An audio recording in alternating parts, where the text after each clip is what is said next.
on the subject reconciliation of the ITC on the GSTR portal, you see, like the journey of everyone is different.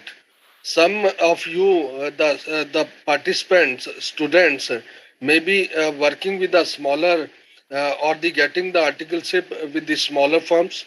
Some may be the bigger firms, and some may be in the middle level firms. So definitely the difference varies in the training part. So fortunately, I really appreciate the efforts taken by the BOF operations to bring out something closer, some kind of understanding closer. The difference to be brought at a little marginally lower also, and I am quite hopeful that these kind of programs not only enhances the skill, but it gives a direction to understand differently. And reconciliation is a you understand with is an applicability of the mind on the same parameters, bringing out the same thing on the same platform. How the figures has come different for one reason or the other. Since our very first day of our articleship, we started. There is a reconciliation part, whether it is the bank reconciliations, whether it is the debtors or the creditors reconciliation, because things may be on the way to come out at the place, so creditors are not being as per the books or whatsoever the manner we prepare the memorandum books of accounts also. So these are basically to understand with for the participants. I really you have to gather with the maximum participation. We have to ensure wherever you have friends around you in your organization where you are doing your articleship, or wherever you can connect with the other friends around you, just share about the initiative of the board of study. They are doing wonders, and I am quite hopeful that by this parameters only we can bring the change, whether it is the strength to be built in a more effective manner. Whenever one becomes a professional, one becomes a chartered accountant, he has to be more strong what he is today. Reason being, sometimes we find what is the deficiency level in our profession. So there are the certain deficiencies which has been there in the curriculum itself, which has been taken care of by the CRET. We are in the process of passing with. There are the certain deficiency or the certain improvement required points is the training part also, which through this board of study operations, I really appreciate the chairman and the vice chairman as along with the team there and the secretariat also, like Alok, Vidhi, Kapil. They collectively are doing best. Me as a professional or one of the council member has a limited role to play with. Whenever any subject comes in the on the council table, we have to understand that yes, it is in the good interest of the students. It is in the good interest of the built a good career. So those only the limited role we have to play with. But fortunately, this year is a happening year. This year is so many good initiative. I'm not saying in the past it has not been done, but every year is a different year. Whether it is the building the strength of the students or their mental power also. The understanding has to be once made a strong, a vision has been prepared with, then automatically one finds the way. So these kind of classes or the deliberation, the discussions, they opens up the mind, they make you more stronger, they bring out the way how to move ahead. What should be the methodology by which one has to analyze, analytical, bring out the best of the analytical minds. So these classes or these deliberation or the discussion forum always been enhancing, and fortunate enough that this Sunday even the staff is working, council members are working, and other colleagues like our faculty also or our speakers also, they are also available with the institute. So these kind of strengths has to be utilized by the students also. Students must feel like the institutes connect with them, and same way you have to also understand the objectivity of the institute, and your objectivity is one and the same. Our objective is to bring out the best in the best in the ecosystem of to be a good professional. and your objective is to become a best. Reason being कि we become a best, so ultimately we will be serving to ourselves also, we will be getting best in ourselves, so we will be giving the best even. The whole of the ecosystem can be dependent on us as a professional. So then no one can stop us to reach to the as an country to the $5 trillion economy. No one can in the system of the ecosystem of the whether it is the government or the other stakeholders can have, we cannot have any kind of challenges unless until we are strong. If we are strong, we are strong as a collectively, as a team, as a members of 3,50,000, as a students also, which we are gaining momentum. So who can beat us? No one can. Today sometimes we feel like कि when someone speak like कि younger generation are not coming with that kind of sincerity and the sensitivity which we used to be, why these words has been heard of. So we have to understand, the younger generation has to understand, next generation has to be more stronger. Rather than someone speaks like younger generation is weaker, we must be more stronger because journey has been traveled. A difference is there in the one generation or the in the years. So we have to be more stronger, more techno savvy, more understanding of the subjects, whether it is the GST or the other law. And I really appreciate the seventh webinar at sharp 10:30. We are been starting with, and this initiative will ultimately give a direction to the disciplined behavior of the ICA, disciplined behavior of the students, also disciplined behavior around us. There is a saying, what it speaks about, what is the four method. There is a success mantra. In success mantra, one is discipline also. I'll speak in Hindi. तो एक कहावत है कि एक सफलता की एक ही कुंजी, कड़ी मेहनत, दूरदृष्टि, पक्का इरादा, अनुशासन. I'll speak in English also now. Hard work, determination, vision, and discipline. These are the starting point and these are the end points also. Since you start growing with your mind has been started with, and your vision has been cleared, your thought has been made to a level. You see, like when I started my career, I was a science student. I did my BSc, then someone suggested me to do CA. And you believe me, the subject which was never been known to me, accounts, tax, or the other subjects. Can you believe I got 88 marks in my this accounts? Never thought of by anyone, never thought of by me also. This is so a enthu required. Once you are charged, no one can stop you. Your speed grows with, your accuracy matches with the others, and you start moving with, and your step by step you go to the level where you want to be. In the direct tax, I got 82 marks. People speak like direct tax is a tough subject. I'll simply say that this chartered accountancy course is not a tough course. It's a course meant for those who can follow some kind of principle, some kind of the rules and the regulation in their development, in understanding. And I can guarantee, I can 100% guarantee those who are there in today's program, because I have seen their discipline.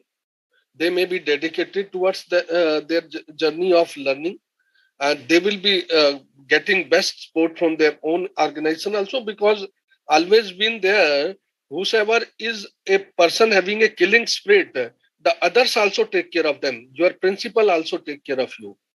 So having been understood with, there are two parts. One is the practical aspects. Another one is the theory or the subject we learn upon.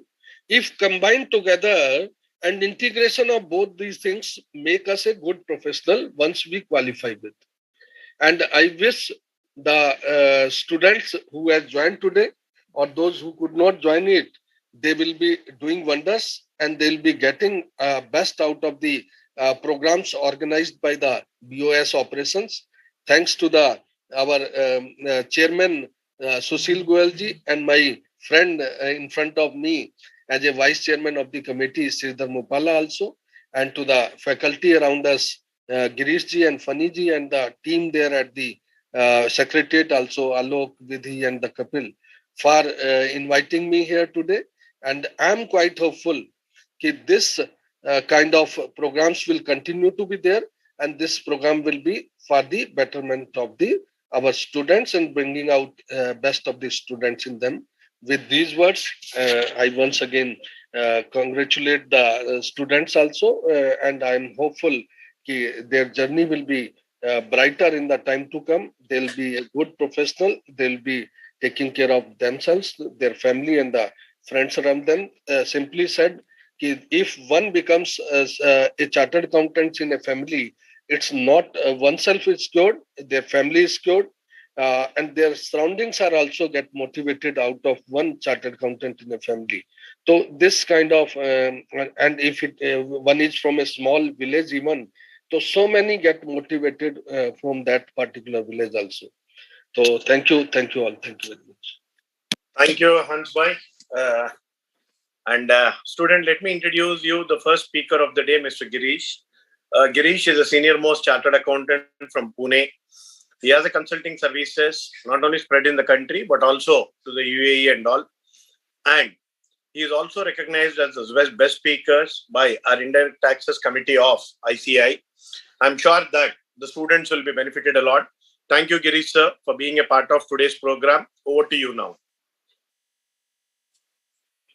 Hello everyone, good morning. Let me just share my screen.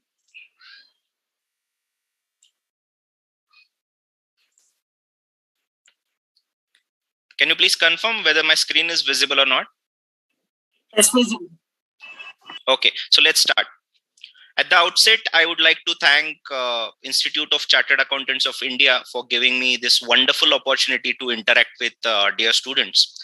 Honorable President of ICI, Vice President of ICI, Goyal ji, Chairman SSEB Board of Studies, Vice Chairman SSEB, Sridhar ji, Hansraj ji, CCM, and my co-speaker Fani ji, also Vidhi ji and Kapil ji for organizing and coordinating, and the technical team.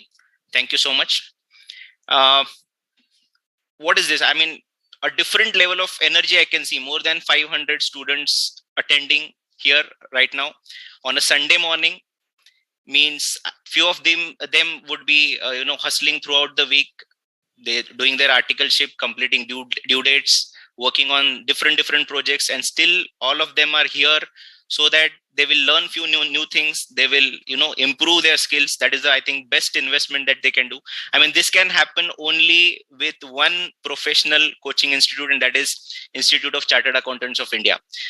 We should really appreciate this entire spirit.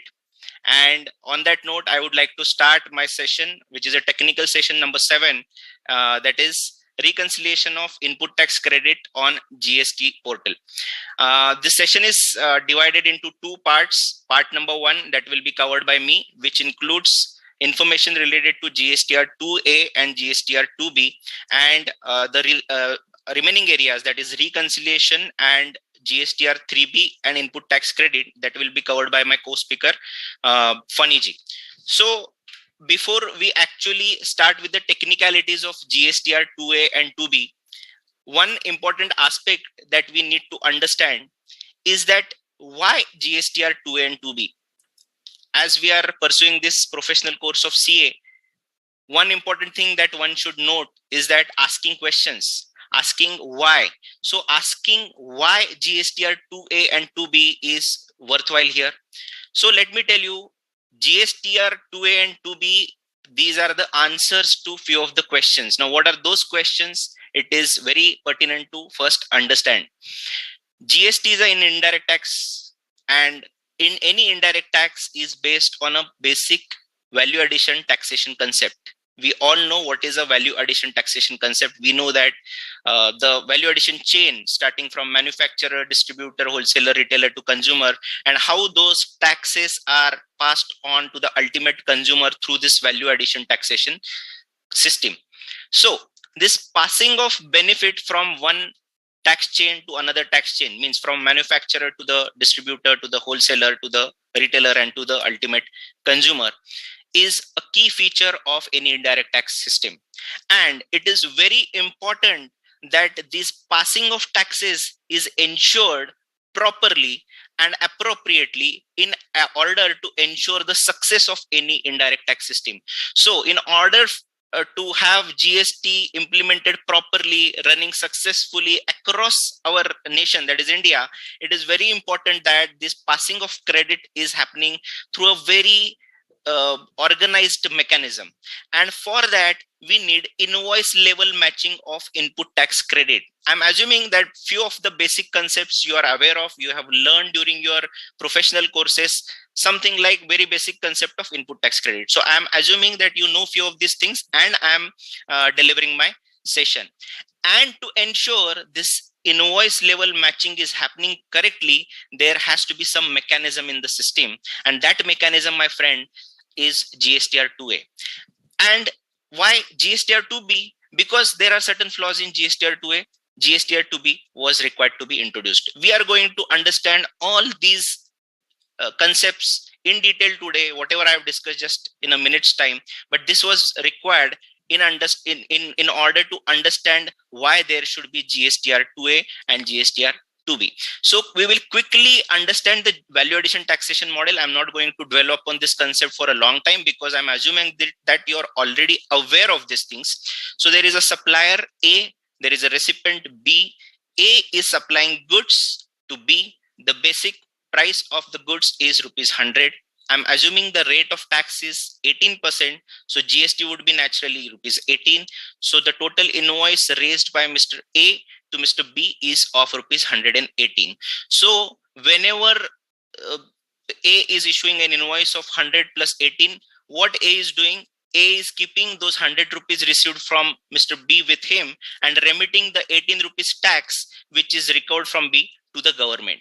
So on behalf of B, A is making payment of taxes to the government. So A has been made as an agent of the government to collect the taxes from B. And this will continue throughout the value addition taxation chain. Means, again, in the next chain, B, who has procured goods from Mr. A, would sell it to Mr. C, but while selling, he would definitely and naturally add his profit element of rupees 50. So 100 rupees goods now he's selling at rupees 150. I have taken 50% just as a simple to understand. This may vary from business to business and category to category. So again, now what will happen?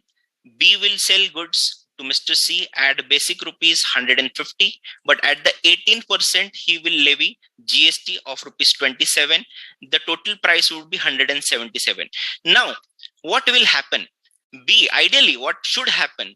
B should keep his 150, which is the price of his goods, and he should remit rupees 27 to the government. But is he remitting 27 to the government? The answer is no, because B will remit the tax after deducting the rupees 18, which he has already paid to A while procuring goods from him.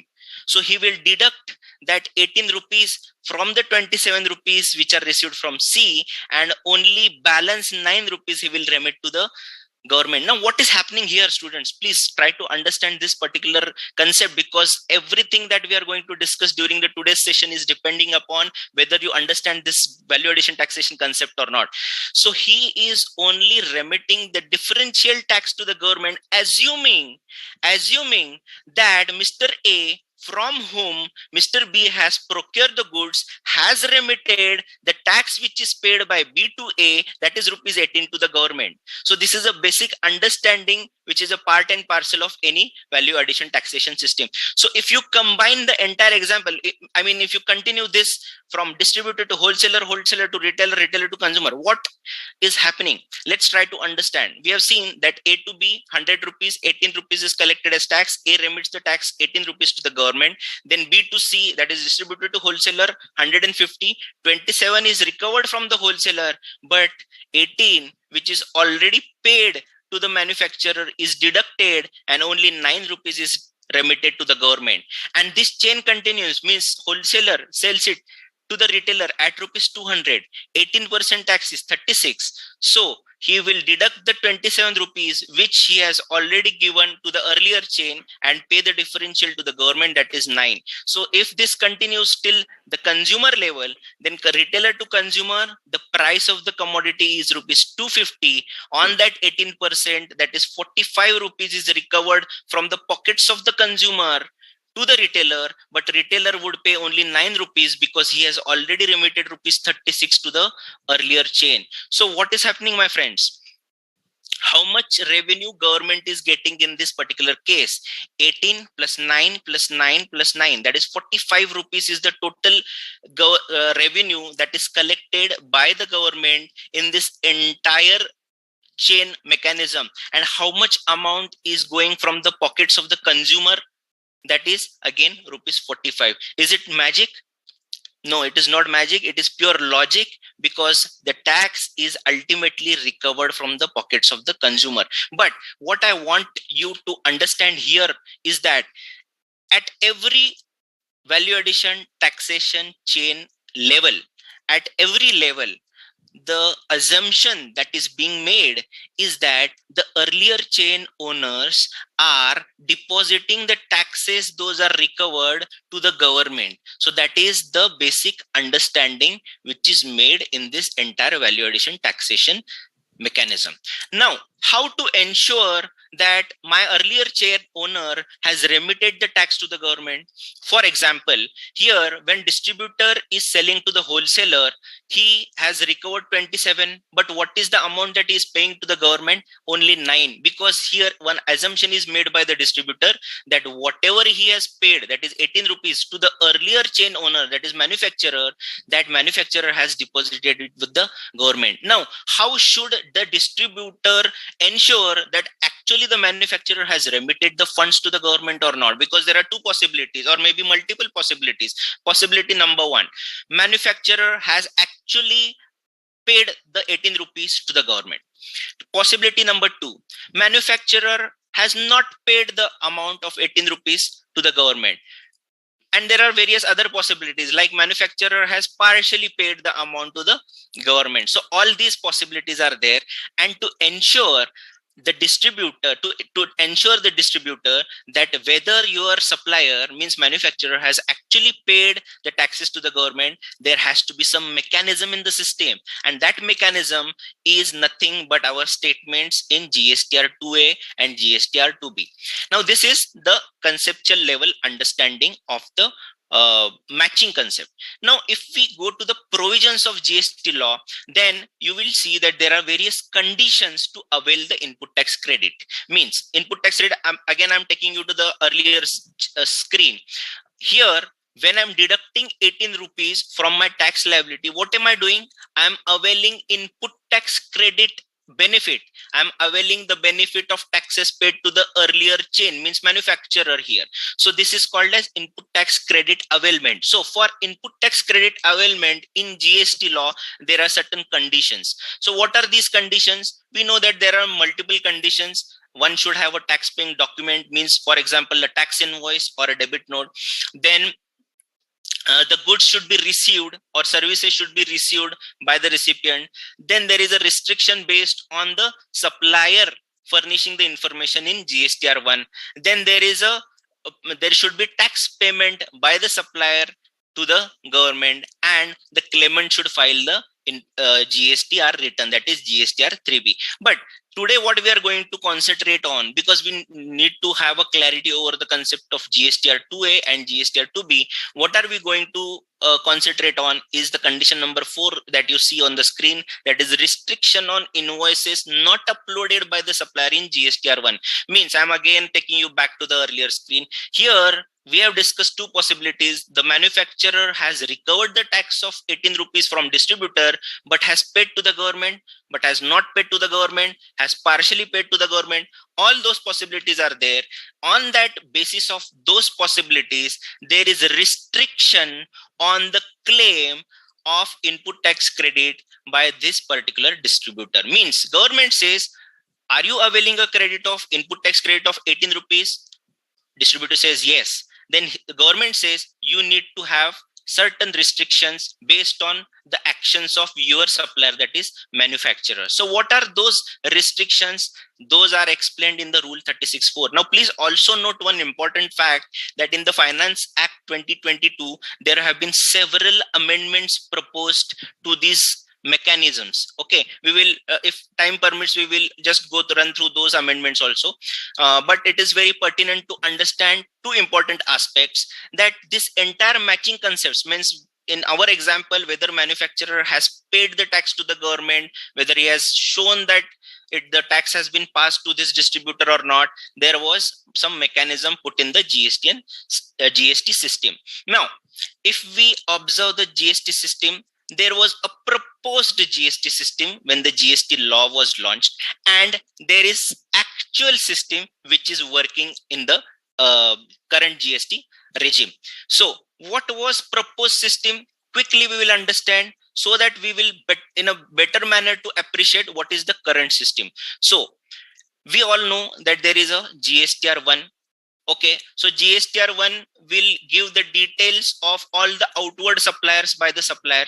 So GSTR1 will show, means supplier will file his GSTR1 showing all the details of his outward suppliers to various customers. Now that will auto-populate a GSTR2A, where all such line items from all, means the recipient's books, recipient system, there will be a GSTR2A which will show all such supplies made by his suppliers through their respective GSTR1s.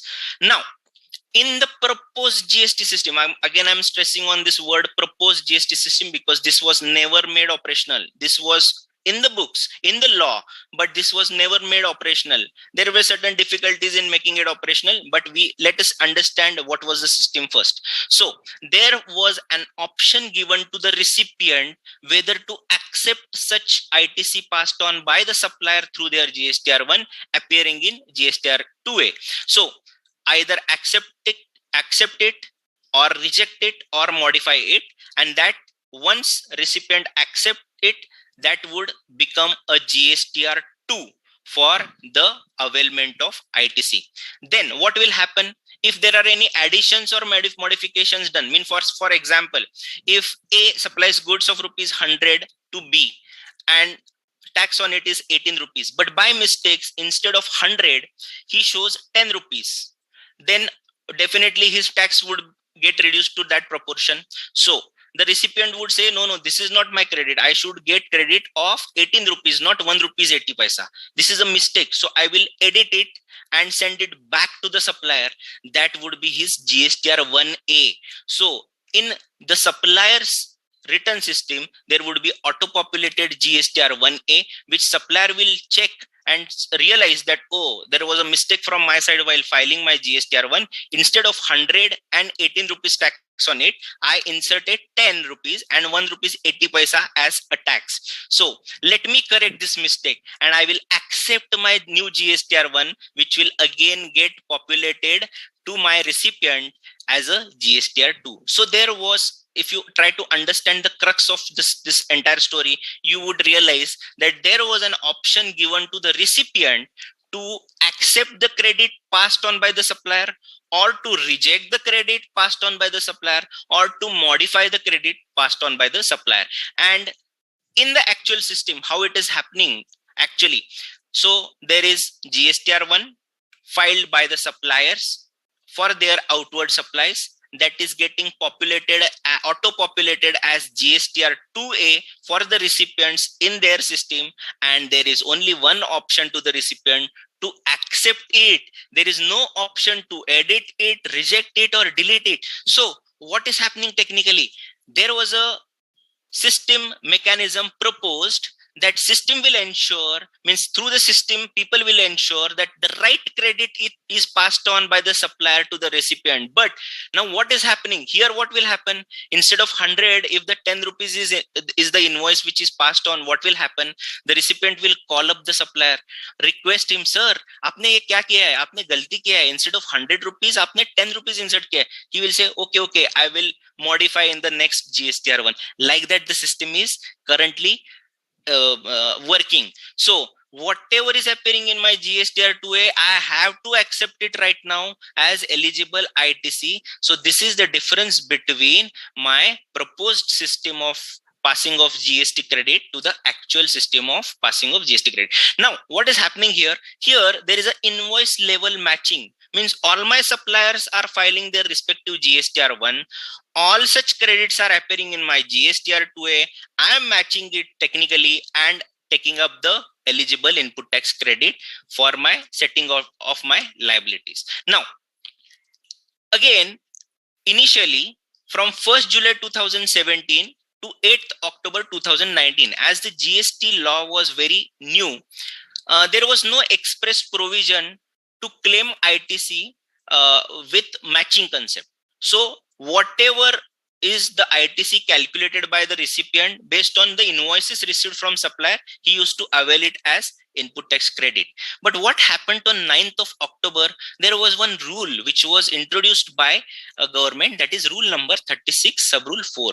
It says that now onwards, what you will have to do, you will have to match your input tax credit. Means whatever invoices you have as a recipient, you will have to match it with the system auto-populated invoices. Means what?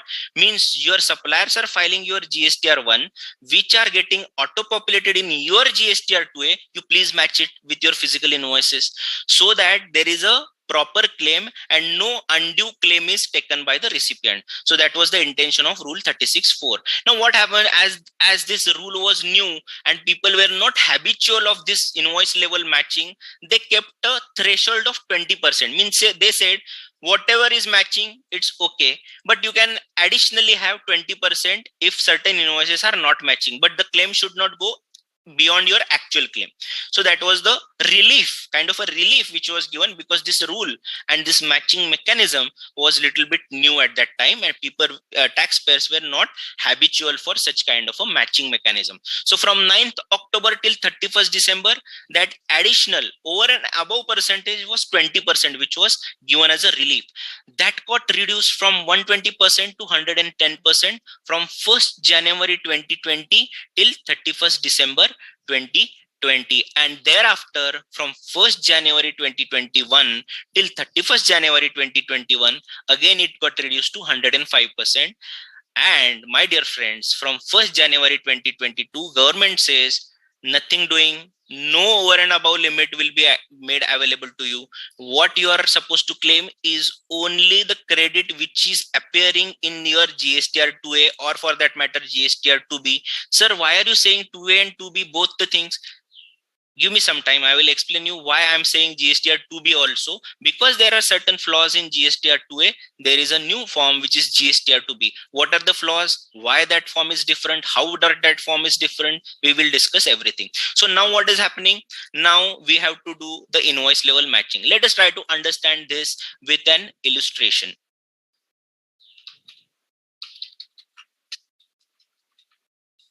Is the illustration visible on screen?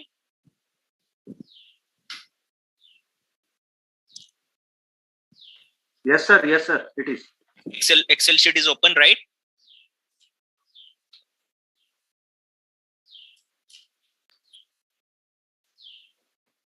No, Excel is not open. Oh, Excel is not visible, sir. Okay. Let me just check what is happening. Is it visible now?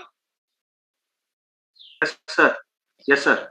Okay. Now we have two case studies in front of us. Let us first understand first case study, so that we will understand the basic level matching. Now what is happening here, my friends? There is one XYZ Limited whose total sales are rupees 5,60,000 and the total purchases are 3,36,300. The details of sales are like this: 1,50,250 and 75. There are 4 customers to which the sales are made, and tax on it 18 at the rate of 18%. I am assuming tax rate to be 18%. So the total would be 118, 100 plus 18, 118. So total is 560, 500. Now, before selling these goods to ABCD customer, obviously XYZ has procured goods from his suppliers, that is PQRS. So he has XYZ Limited has purchased goods from PQRS to the tune of 285 and paid taxes on 8 to the tune of 51,300. So total purchases are 336,300. We can see it here, right? So what is GST liability of XYZ Limited? Obviously, whatever tax XYZ Limited has recovered from A, B, C, D, his customers, would be rupees 85,500. So what is the tax liability of XYZ Limited? 85,500. Will XYZ Limited pay this liability of 85,500? The answer is yes. How it will pay 85,500?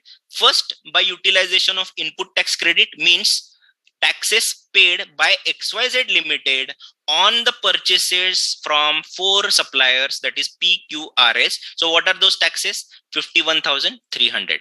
So 85,500 minus 51,300, the net tax liability would be paid through their bank account, that is electronic cash ledger. So XYZ Limited would discharge the liability of 85,500 by utilizing input tax credit of 51,300 and remaining liability through their electronic cash ledger.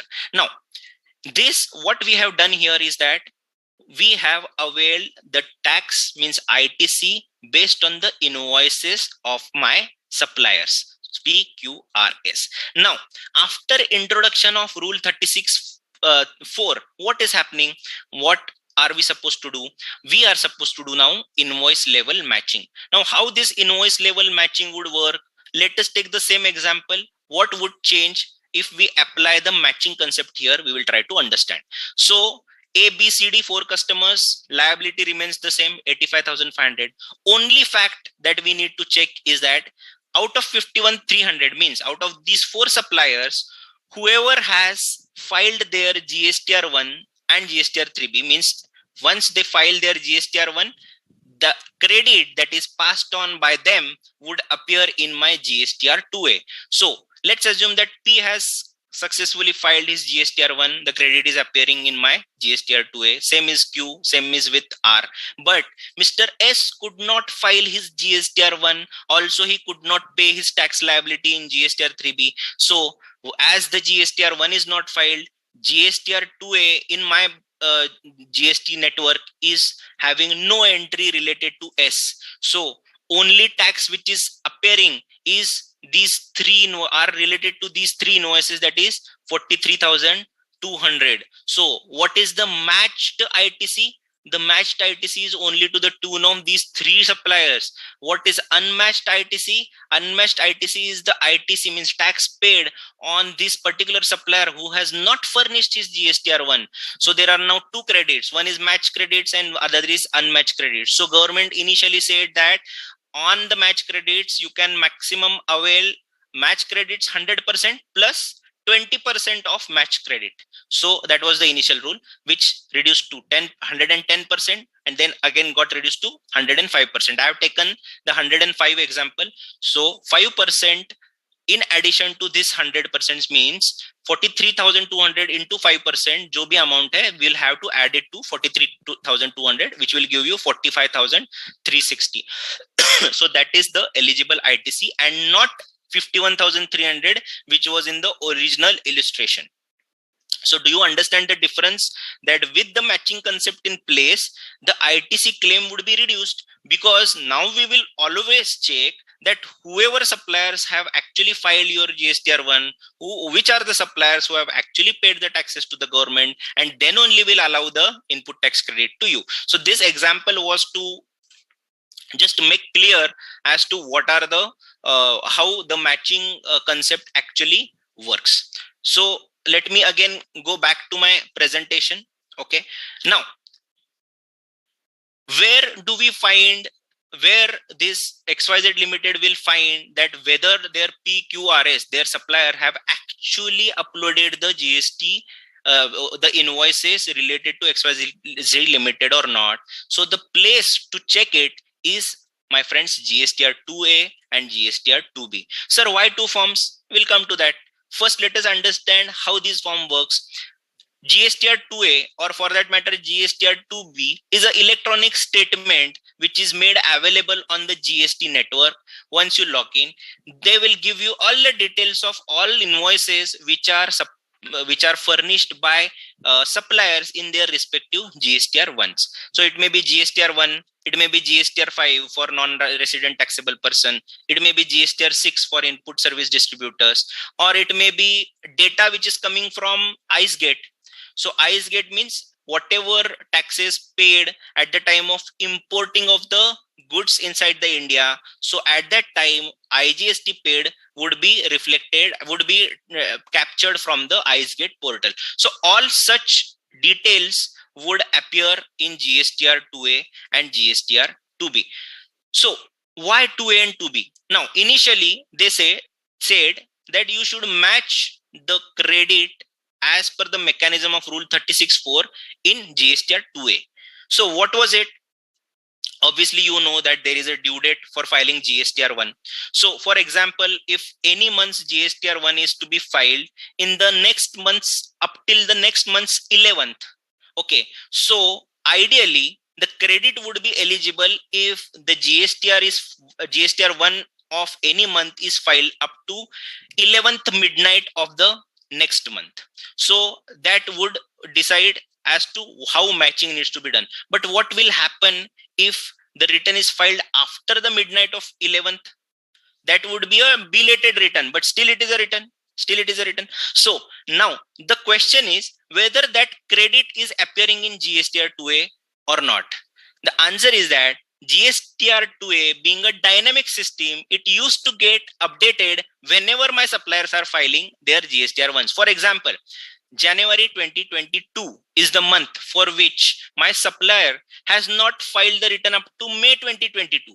But in the month of May, GSTR 1 is filed by that supplier, then my credit would appear in the GSTR 2A of January month. So my January month's GSTR 2A is dynamic, meaning that whenever my suppliers are filing invoices related to the specific months, the GSTR 2A gets updated. Let us try to understand what is happening. Let me just skip these three slides and come to this illustration so that you will understand. Now, the invoice date is, let's assume, 1st January 2021. Due date of GSTR 1 filing is 11th February 2021. Now, on 20th February 2021, I will file my GSTR 3B. Okay.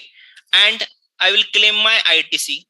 But my supplier has not filed GSTR 1 till 11th of February 2021. And I will still take, let's assume that I have still claimed my ITC, though it is not filed by my supplier.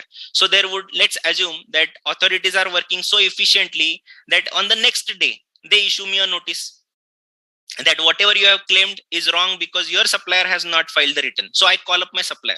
Mr. Supplier, why have you not filed the GSTR 1? Please do it immediately. So on 25th February, he files the GSTR 1 immediately after notice date. And by the time I reach to the government authority, I sit in front of authority on 28th of February. By that time, my GSTR 2A already showing that GSTR 1 entry because my supplier has filed the GSTR 1. So what is happening here is that on 25th February, whenever my supplier is filing the GSTR 1, my 2A is getting updated. So when the authorities check it on 28th of February, that entry is there. So 2A will not help them. 2A will never trace what was the position of the midnight of 11th. Because 2A being a dynamic system, there is no cutoff time. And the solution for that is GSTR 2B. So how 2A and 2B are different? Now I will explain this with one simple example. GSTR 2B, please listen to this very carefully. GSTR 2B for a month will contain the details of all the documents filed by his suppliers in their respective GSTR 1s. Now respective monthly GSTR, now GSTR 2B is not a dynamic form like GSTR 1. It is a static form, means it freezes. It freezes at a particular point in time. Now, what is that? what it will do is that respective monthly GSTR1s means if my supplier is filing, you know that there are two categories. Either my supplier can file monthly GSTR1 if their turnover is below certain threshold, then they can also file quarterly GSTR1. So if my supplier is filing monthly GSTR1, then only between the due date of furnishing of monthly GSTR1 of the previous month to the due date of furnishing of the current month's GSTR1, it will pick up the data and freeze it in GSTR2B. Let us understand this by way of an example. So GSTR2B generated for the month of January 2021 will contain the details of all the documents filed by the suppliers in their monthly GSTR1 from the midnight of 12th January till midnight of 11th February. So why so? Because January month's GSTR1 can be filed up to 11th February only. So those of my suppliers who are having monthly filing mechanism and filing it within the due date, means up till the midnight of 11th February only, will be considered in the GSTR2B for my January 2021. But sir, supplier can also file quarterly GSTR1, or they can file IFF, invoice furnishing facility. You are aware of that also. So what will happen in that case? In case of January 2021, will contain the details of all the documents filed by the suppliers in their quarterly GSTR1 or IFF from midnight of 14th January 2021 to midnight of 13th February 2021. Sir, why 14th and why 13th? Because you know that if they are filing quarterly GSTR1, their due date is 13th of the next month. If they are filing invoice furnishing facility, their due date is next month's 13th. So what will happen? The filing will start at midnight of 14th January 2021 till 13th February 2021. So technically your GSTR2B will be only capturing the right timely filed returns data of your suppliers, unlike your GSTR2A. Means in GSTR2A we have seen the example that even for the earlier period, if the form GSTR1 is filed at a later date, still my GSTR2A will include those entries. But my friends, GSTR2B will not include such entries. Now, let us take case study to understand how it is different, how GSTR2A and 2B will be different. Now, there are suppliers A, B, C, D, E, and we have invoice documents. For example, one invoice which is dated 5th of August 2020, and what should be the date of filing of GSTR1? Obviously before 11th of September. So actual filing date is 5th of September. Whether it is filed in within the due date, the answer is yes. So 5th August 2020 invoice will appear in the GSTR2B of August 20. Now, next example, 31st August 2020 is the invoice document date. Due date is 11th September. Filing also done on the last date of filing return, due date of filing return. So whether filed in within the due date, the answer is yes. So 31st August, sorry.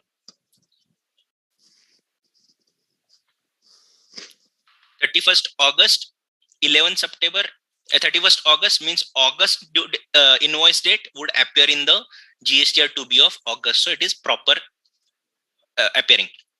But 16th August one invoice is there, but this supplier Mr. C could not file it before 11th of September. He could file only on 15th of September. Now let us try to understand here. This is a very crucial point.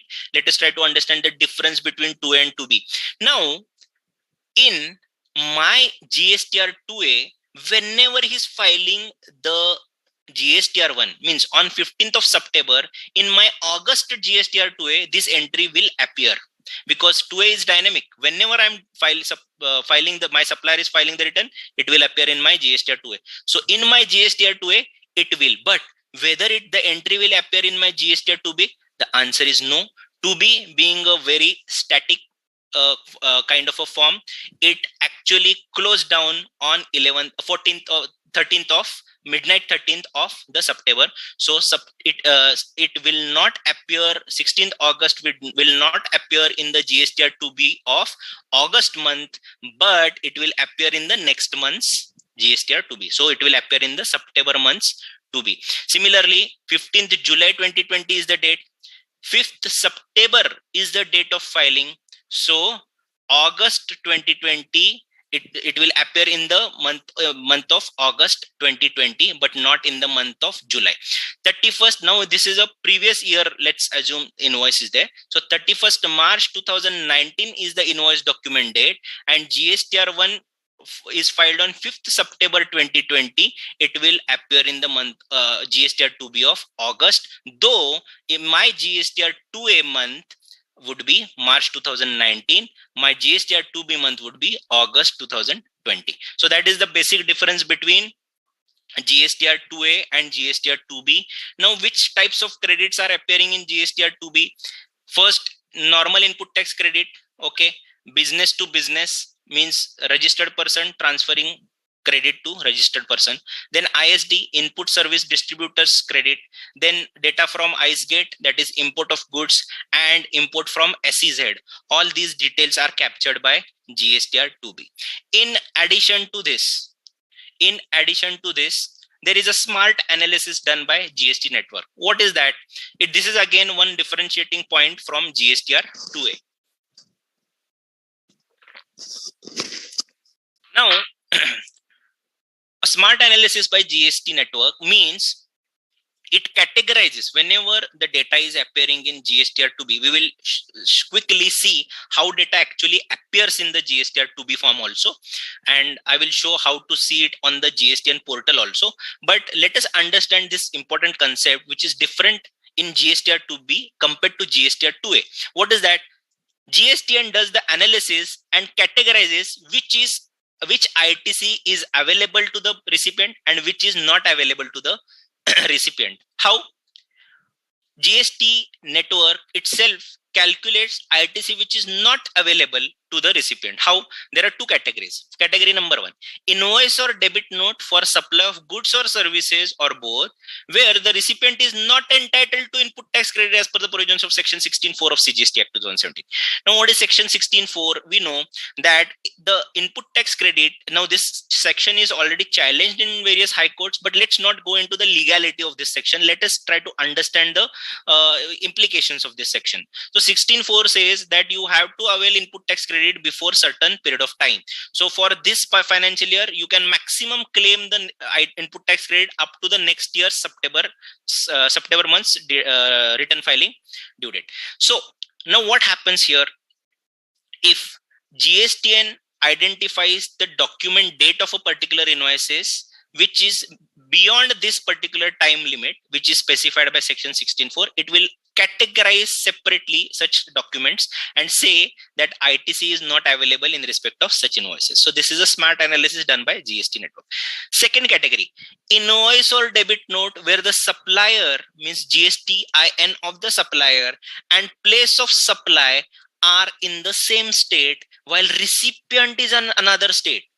Now, I will give you one classic example. If there is one person who is registered as a taxpayer in the state of Maharashtra, goes to another state, let's say Gujarat, and stays at a hotel. He has gone there for a business meeting and he has to stay there. So he makes a booking in one of the hotels. Now, hotel is also a registered taxpayer in Gujarat, but hotel, while issuing the invoice to this registered person in Maharashtra, will not levy IGST bill.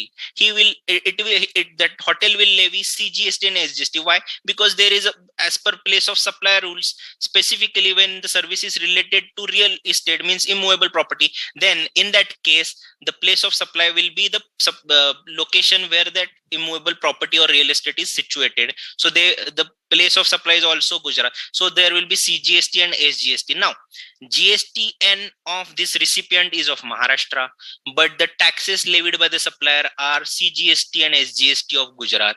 Such invoices will be categorized separately by GST network and will not be considered as credit which is available. So that is some smart analysis and differentiating factor if you compare GSTR 2B with GSTR 2A.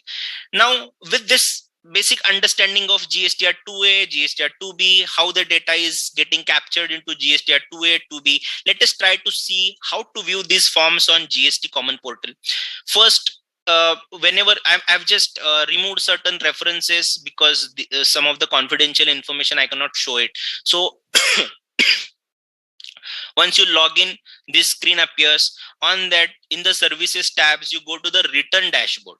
Now, once you go to the return dashboard, it will give you financial year, quarter and period. Then you go to the respective period for which you want to view your GSTR 2B.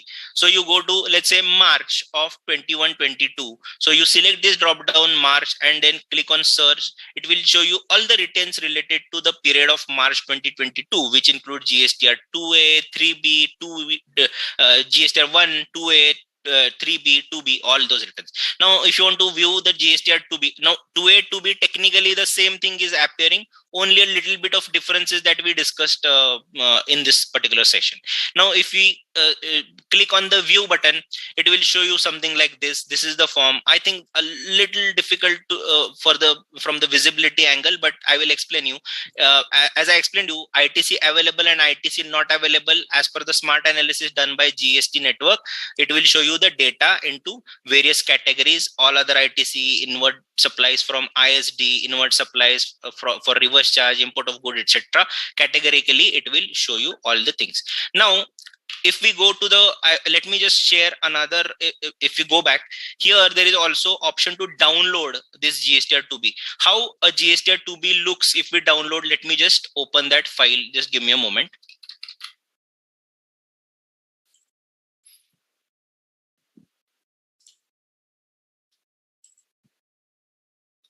Now, is the Excel file visible? Can anyone just confirm?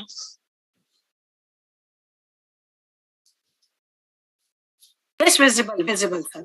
Okay, so these are the different tabs. This is just the downloaded statement of what we have seen already on the network, but this is I mean, if you want to download and keep it for records, the Excel files are available. Here there are various tabs. First tab gives the information about this different tabs which are available in this form. Then if we go to the ITC tab, it will show the summary of ITC which is available for this client. If you see, all other ITC contains these three amounts: IGST, CGST, SGST. Then inward supplies liable to reverse charge credit, it will show these amounts, and reversal, it will show these amounts. And if you want to see in detail which are these amounts, then you can go to the respective tab. For example, B2B, I have removed the GST and the confidential details, and I've kept all other details. Like this, the data will be shown to you with all the fields which are made visible here. So like this, the data will appear. So you can actually reconcile this data, which you will see in the second part, how to, we can do the reconciliation of this data with your books data and then take respective actions. For example, there are certain credits which are appearing here and not appearing in my books of accounts. I will check why my credits are not appearing, or these credits are not relevant to me. That I will check. If there are certain credits in my books of accounts but not appearing here, then I will check why those respective suppliers have not uploaded their GSTR1, and I will take corrective action as to follow up. For example, follow up with those suppliers, etc. So like that, I will be actually matching my input tax credit. I think the time which was allotted to me is over. So let me conclude my session here, and I would hand it over to the organizers. Thank you so much for your patient listening. Thank you, sir. There are some questions raised by the students. I'll Okay. just read out the questions. Now, the first question is from the Saharanpur. They asked us, if we file GSTR 3B before the generation of GSTR 2A 2B, then what is the procedure to claim ITC available on GSTR 2B? Okay, so it's a good question. Means GSTR 3B. I'm just modifying the question to suit all the possibilities.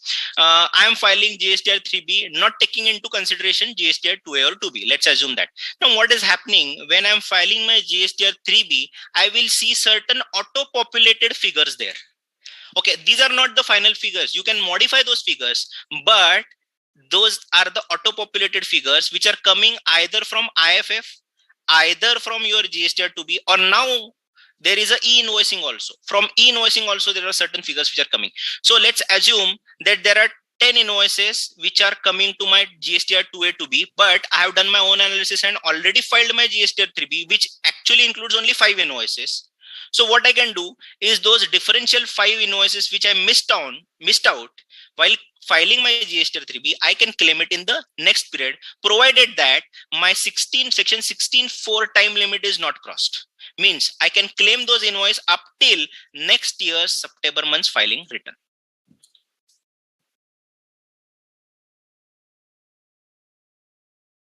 I hope that clarifies the query.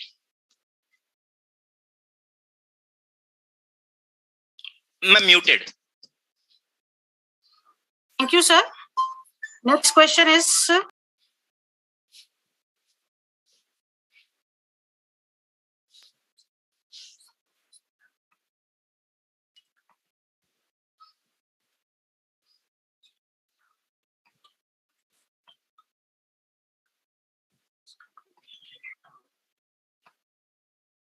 the goods are delivered in next month.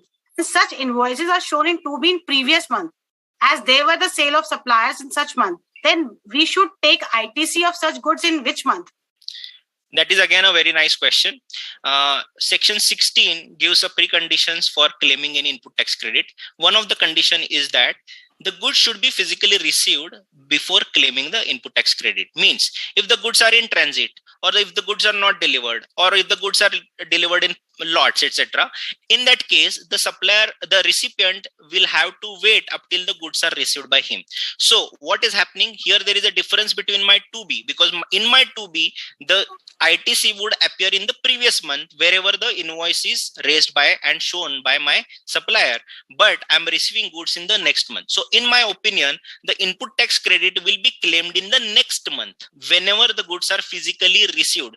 But there is a now difference in that month also, because you are claiming excess credit compared to the respective month's GSTR 2B. In my opinion, your GSTR 2B for the entire year should, and your actual claim in GSTR 3B in that for that entire year should match. There would be some month on month basis reconciliation items. You should keep those reconciliation ready, so that if you receive any notice in future, you can actually demonstrate this particular fact that the credit was passed on to me in the month of, let's say, June 2022, but I have received those goods physically in the month of July 2022. So instead of June 22, I have claimed the input tax credit in the month of July 22. So there is a negative difference in the month of June 22 and positive difference in the month of July 22. If we combine it together, there is no difference. I hope that clarifies the query. Thank you, sir. Now I handed over the session to our next speaker, Fani Kiranji. Fani ji, please take the session. Thank you so much for patient listening. Thank you, everyone. Thanks, organizers. Thank you, Vidhi. And firstly, thank you, Girish. That was a very wonderful session. We have covered a lot of insightful information or knowledge to the students. So I'll share my screen.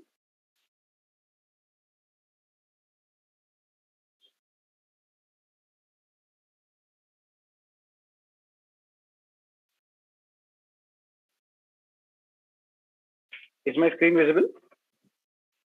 No.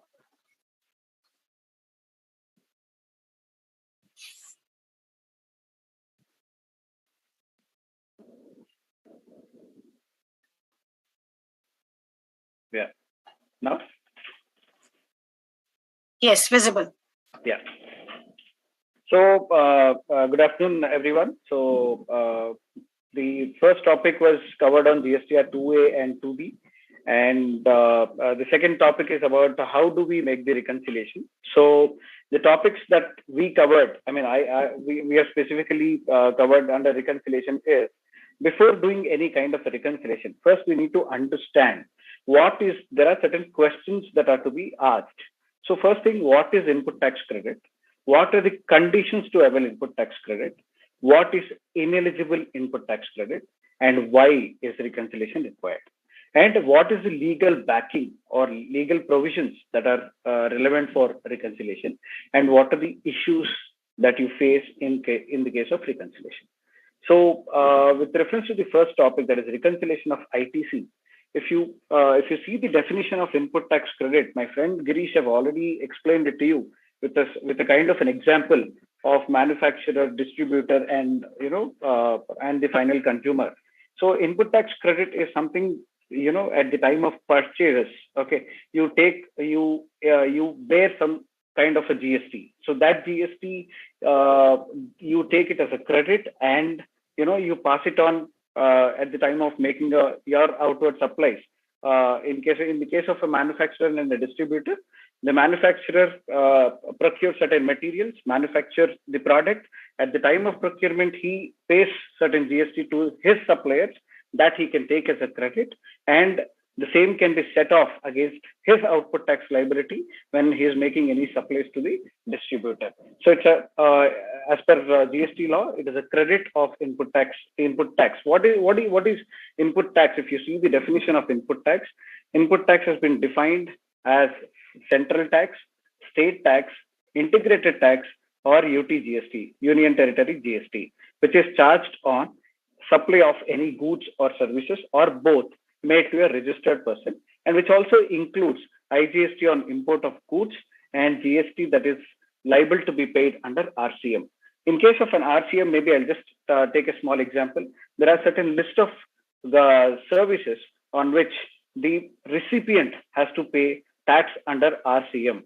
So when he pays something under RCM, he can take the credit of it. One such kind of an example is with reference to a director's fees. In case of a company, where if you pay any director remuneration, the company has to pay GST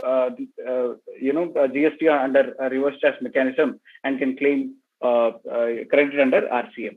Now, what is the legal provisions under ITC? In case of an ITC, Section 16 to Section 21 of CGST Act covers the concept of ITC. So, if you refer to the earlier session, my friend Girish have highlighted on various conditions that are relevant for claiming an ITC. So these are the conditions against which only if it is satisfied, you can actually avail the ITC. So what are those conditions? The conditions is specified under Section 16. These 5 conditions are: when the recipient should be in possession of a tax invoice or a debit note. I'll come to the point of tax invoice and I'll come to the point of debit note next. But second, what is the other condition? So he should ideally receive the goods. Let's say, for example, there is a manufacturer has, say for example, company A has supplied goods to company B, and he has raised an invoice in the month of May 2022, and the goods were received by the company B in the month of June 22. So the company has received in the month of the person who has received the goods in the month of June 22 cannot avail the credit immediately, because he'll have to make a GRN. From an accounting standpoint, he has to look for a quality check. He has to get the goods received. After that, he has to make an accounting entry to be done. After that, let's say, for example, if he has made an accounting entry in the month of July 2022, what is the kind of when should we avail the credit is the question. So maybe this question can be answered at the end of the session. So if you see the conditions, one, it has to be the recipient has to be in possession of a tax invoice or a debit note. Second thing, he should have received the goods or services. And the third condition is supplier has furnished, that is from whom we are procuring, he should have furnished the details of such invoice or debit note in the statement of outward supplies. And fourth thing, tax charged should be paid to the government by the supplier. And fifth point is recipient has furnished the return. So we have to furnish a return in order to claim any credit. So this return under Section 39 will be GSTR 3B, where we will come across in the last part of the session. Now, so the important pointers in case of claiming of an ITC, these are the few pointers where we'll have to be very careful of. The time limit for availment of any ITC shall be the September return of the due date of the September return of the following year. So, in case of credit pertaining to April 2022 to March 2023, you can claim a credit of those period. I mean, for the entire financial year of 22 and 23 can be claimed in up to September 23rd return. That is up to the due date of filing of September return or the annual return, whichever is earlier. However, in case of a finance, in this Finance Act 2022, there has been an amendment that has been made where it has been said that instead of September 22, we will extend this to November 22. However, the same is yet to be notified. So we just have to wait for whether, once the provision gets effective through an official gazette, the same can be extended up to November 22. Now, the second point, important point to be taken care in case of availment of an ITC is, with reference to the payment to be made to the supplier. Let's say, for example, manufacturer has procured certain goods from a supplier and manufacturer has to make a payment within a specified period of time. Let's say, for example, you availed a credit basis the reflection in 2B or 2A for that matter, and you have availed the credit in the month 1. Let's say, for example, in case of a May 2022 April, I'll take an example of May 2022 return, where in case of May 22 return, in GSTR 2B of May 22, it is already reflecting and you have taken a credit, but you did not make a payment to the vendor. If you have not made the payment up to 180 days from the date of invoice, if you have not made the payment, you will have to reverse the credit along with interest. So this has to be very much cautious. You'll have to be very much careful while making these reconciliations and understand whether we have made, whether the payments has been made or not. Third important thing is, after the payment is made, let's say, for example, after 180 days, you have made some payment. It could be a part payment or it could be a full payment. To the extent, in case of a part payment, to the extent of part payment, you can actually re-avail the credit. And if it is a full payment that you have made to the vendor, then you can avail the complete payment, complete ITC of such GST made to the supplier. So this time limit for in case of re-availment, let's say, for example, in May, you have actually taken the credit, and after 6 months, you realize that there is no payment being made, then you should actually reverse the entire credit. And subsequently, you have made a payment to the vendor. Then in the month in which you have actually made the payment to the vendor, you can actually re-avail the credit. So in this case, the September return due date, whatsoever it is, or the annual return due date, whatsoever it is, shall not be, this set time limit shall not be available in case of re-availment of credit. Now, in case of input tax credit, I would, in case of availment of input tax credit, in case of capital goods, there is a concept called, in case of you purchase a capital goods at the rate of 100 rupees, let's say the cost of the asset is 100 rupees and the tax is charged at the rate of 18%, and the total cost will be 118. Now there are two questions here.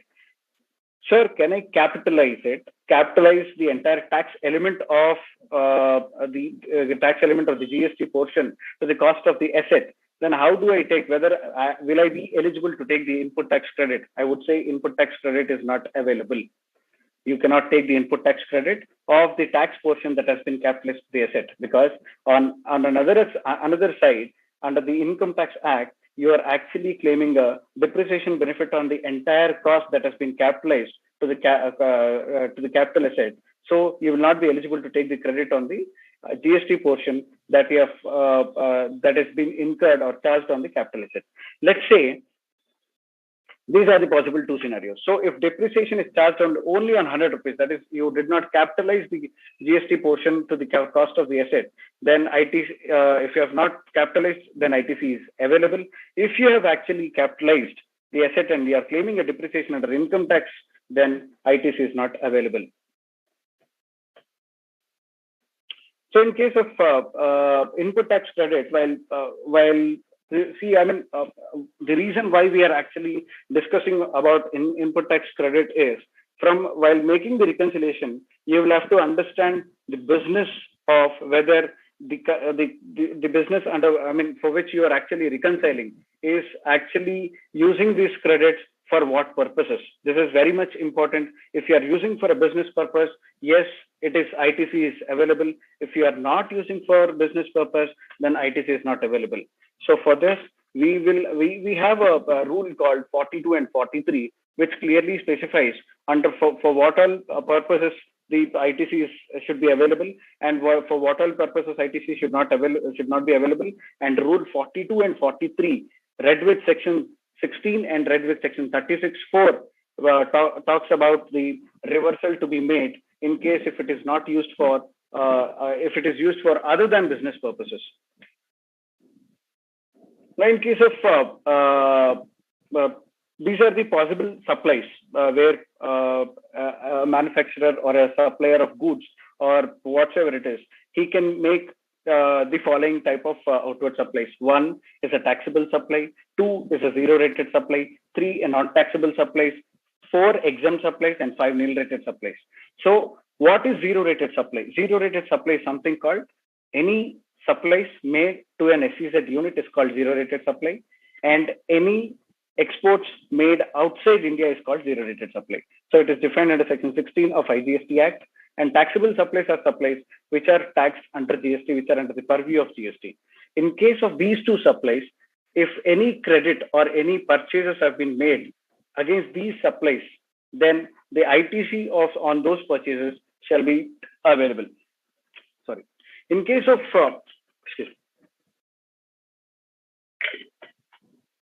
in case of supplies which are being non-taxable supplies, or which are exempt supplies, or which are nil-rated supplies. What is the difference between a nil-rated and an exempt supplies?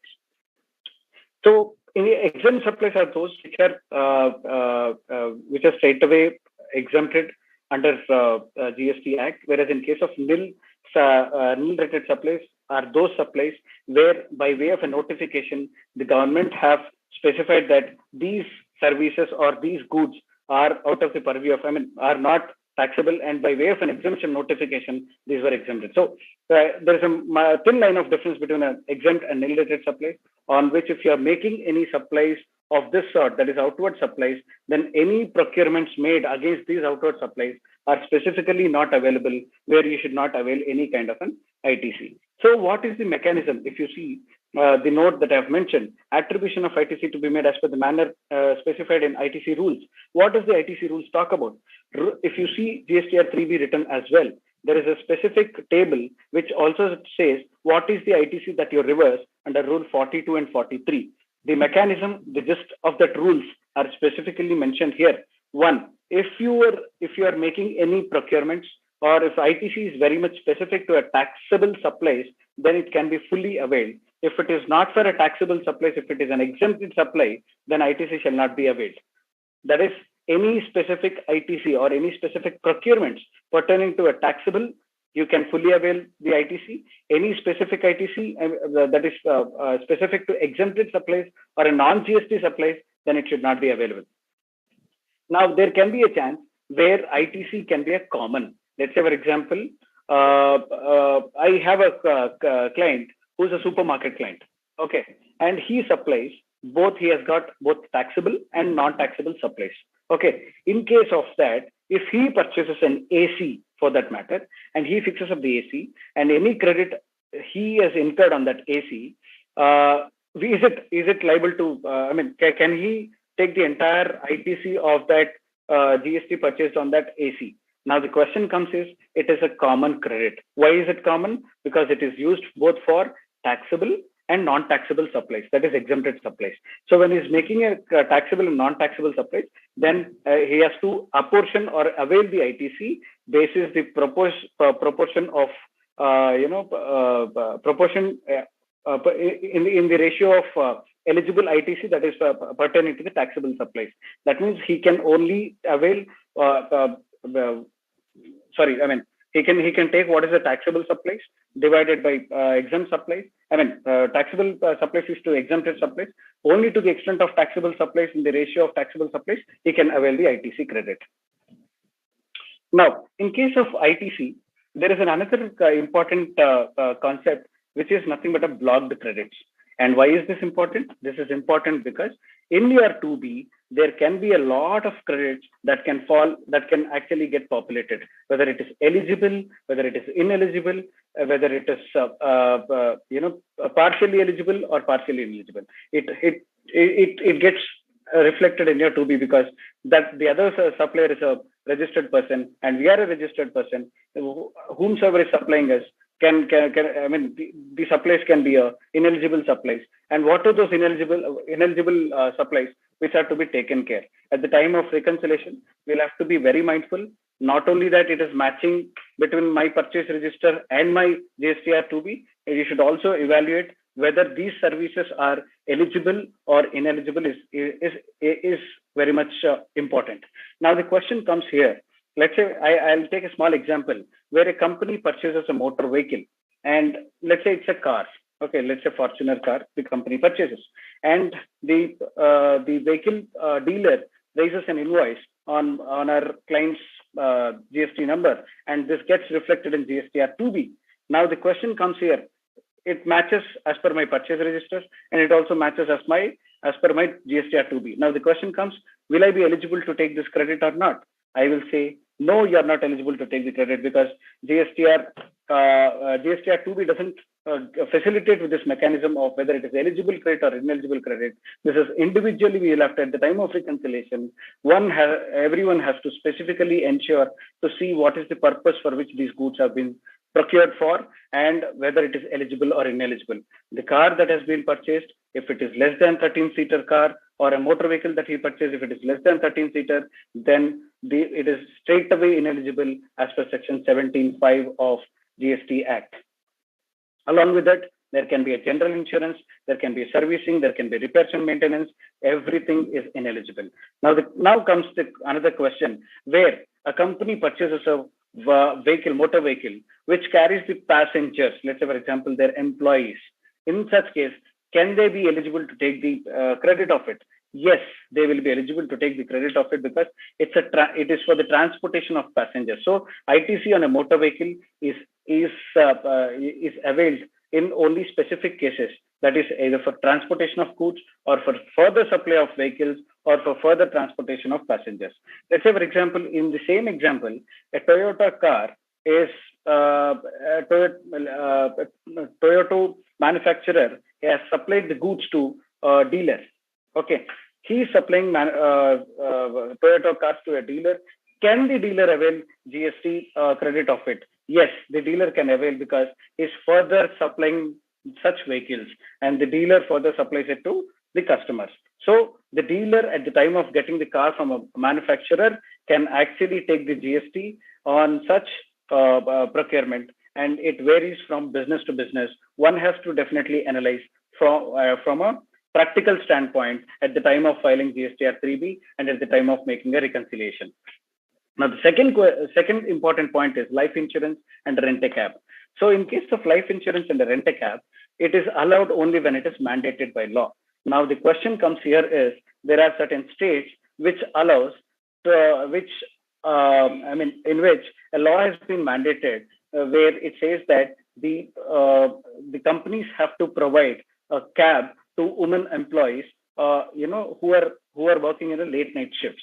So this comes through a law. Now the question comes here: can an ITC charged on a rent-a-cab be eligible or not? Yes, it is eligible only when that law specifically mandates for transporting the women employees from for a specific shift period. So only that part of credit shall be eligible, whereas other, in general, rent-a-cab facility is not eligible credit, and it should be disallowed. But however, in order at the time of reconciliation, this point has to be taken care whether it is eligible or not eligible.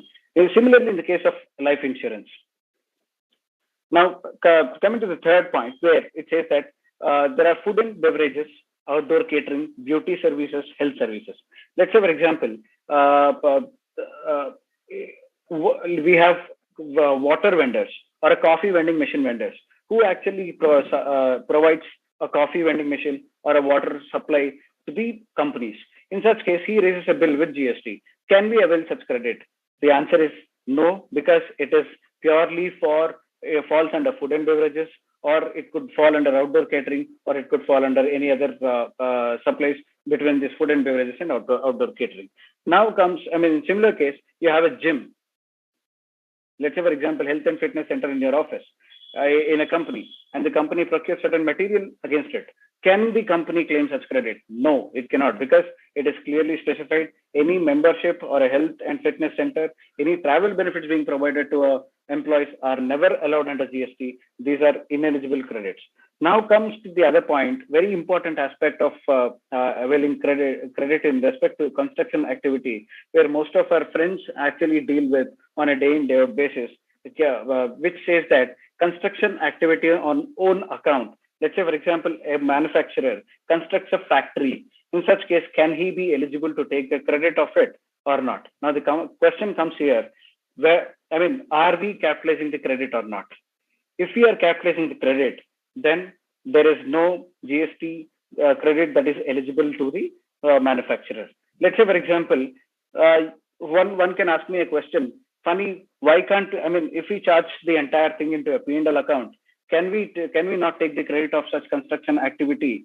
Then the answer says no, because here we will have to be very much skeptical about the accounting standards. From an accounting standards point of view, you should always look at what is capitalized, what is not capitalized. As per GST law, capital goods means anything that is being capitalized in the books of accounts. And the capitalization comes from a accounting standard point of view, where what can be capitalized and what cannot be capitalized. Basis that if it is charged to revenue, then you can avail the credit. If it is not charged to revenue as per the accounting standard, as per the books of accounts, if it is allowed as per books of accounts, then you can, if it is capitalized, then you will not be eligible to take the credit. If it is charged to revenue and it is allowed as per accounting standards, then you can avail the credit.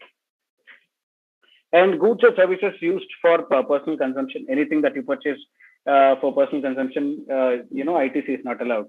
And the other one is goods lost, stolen, destroyed, written off, or disposed of cannot be availed, because in such case, the goods are lost and, you'll have to reverse the ITC that has been specifically availed at the time of procurement. The same has to be reversed. And in case of a composition scheme, the taxes, whatever has been charged by the composite dealer, cannot be composition dealer cannot be availed as a credit. So these are the important aspects which we'll have to give attention to at the time of making any kind of a reconciliation. Now comes why there is a reconciliation. So friends, we have already discussed a point in case of conditions specified under section 16. One such point says that the supplier shall furnish the details of invoice or debit note in the statement of GSTR 1. So which gets auto-populated in GSTR 2B of the recipient registered person. So that specific provision or that specific condition calls for a kind of a concept called reconciliation. Now, in case of such reconciliation, what should be reconciled? What is being reconciled? You should reconcile the books of accounts, that is the purchase register, under which basis which you have availed ITC in your books of accounts. That has to be compared with GSTR 2B to ensure that you are carrying forward or you are taking the right credit or the eligible credit in your GSTR 3B. So technically, in a nutshell, a purchase register of the recipient or of the recipient registered person is compared with GSTR 2B of the recipient registered person, basis which you get an analysis of what is matching, what is not matching. If it is not matching, why is it not matching? You should call your customer, you should call your supplier and ask, why is it not matching? If there are any issues, those issues have been highlighted and ensure that this credit flows on to your GSTR 2B. And why is reconciliation required? The reconciliation required is, my friend Girish have explained with a small example where one thing is appearing and out of the entire supplier's PQRF, one of the supplier have actually not filed the return or filed the return in a delayed manner, which will trigger for the person for the supplier who has actually not filed, where we have taken in the first case study, we have taken an example of 53,000 of credit. In the second example, we have taken a credit of about 45,000. That whatever differential amount is there, that has to be paid by our client or the recipient person in terms of cash. Now, when the recipient pays in terms of cash, it's a working capital impact. So this reconciliation is very much important to ensure that my supplier is actually compliant, so that it will not hit my working capital at any point in time. And and a proper communication has to be given after the reconciliation. Now, why reconciliation should be done? Yes, as I told you, it is to avail eligible ITC well within the specified due date.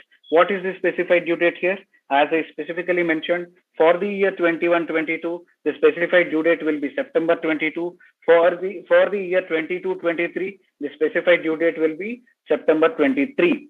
Now, basis the official announcement of the, official notification issue in the official gazette, this can extend up to November 2022. For 21-22, or in case of 22-23, it can go up to 23-24. Now, as at the starting of the session, I asked about the debit note. So, as per debit note, so what is a debit note here?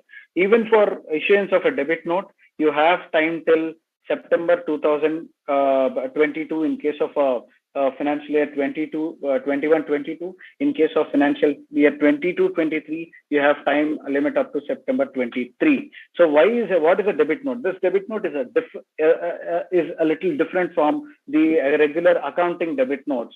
This debit note clearly specifies increase in tax. Why do we issue debit note in case of GST? Debit note is issued by a supplier in GST to increase the taxable value portion, or to recover the additional tax, if any, of the value of the supplies being made. Why do we issue a credit note? Credit note is issued to reduce the taxes, or if the suppliers are being deficient, we issue a credit note in case of under GST. So one should be mindful about what is a debit note and credit note under GST, and how is it different from a debit note and a credit note under accounting standpoint. Debit note and credit note, again reiterating, debit note and credit note issued by a supplier is specific to GST to increase the taxable value or tax to be collected from the supplier. So the entire reconciliation I have classified into 4 questions. The third question will be why. First question is what is reconciled? Purchase register versus GSTR 2B. Second thing, why reconciliation should be done? To avail an eligible input tax credit, and what is the periodicity of reconciliation? Now it can be done on monthly basis. It should be done on monthly basis to avail the right credit under GSTR 3B. It should be done on a yearly basis in case of GSTR 9 and 9C at the time of filing 9 and 9C. Now, what is the legal backing? Why are we doing this reconciliation? So the legal backing is Section 16 of CGST Act, read with Rule 36(4) of CGST rules. My friend Girish have already specified and stressed on this point on why Section 36(4) has come into picture. So 36(4) has been several times amended, where earlier there was a provisional credit which has been given and said that you can avail a provisional credit of 20%. After that, the same has been reduced to 10%. After that, the same has been reduced to 5%. And now, effective from 1/1/2022, the same has been the concept of provisional credit has been removed completely. And the authorities, the government has said that that is under Section 16, read with Rule 36(4), the credit should be availed only when it is reflecting in GSTR 2B. If it is not reflecting in GSTR 2B, then you are not supposed to avail the credit. So that calls for the reconciliation process, and these are the legal provisions. Now, before this, I will show a small example of how did we reconcile in case of a live client of mine. So my friend would have already discussed on what is the ITC. How many GSTR 2B in case of GSTR 2B? There are 2 tabs, 2 facilities given. ITC available, ITC not available. And in case of ITC not available, if you see the reversals, in case of ITC available, ITC reversal, because of what? Because if any credit note has been issued by a supplier, then those entries are auto-populating in GSTR 2B. So Vidhi, I'm getting a disturbance of. Hello, Vidhi, are you there? Okay. So in case of GSTR 2B, ITC available and ITC not available. In case of ITC available, it is auto-populating from the entries that is being specified in B2B and B2BA. Now the question here is, in case of B2BA and B2B and B2BA and B2B credit note, these are the credit notes issued by the supplier, and this gets reflected in GSTR.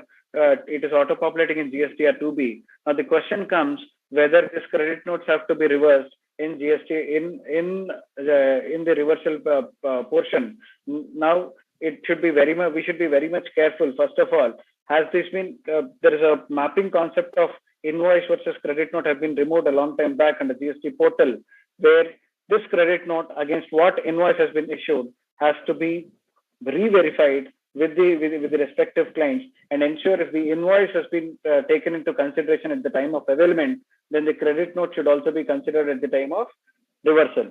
If the invoice has not been taken, first of all, for issue at the time of availment of credit note, at the time of availment of ITC, then the credit note should also be should not be taken into consideration, because it will reduce the further credit that the client or company is availing.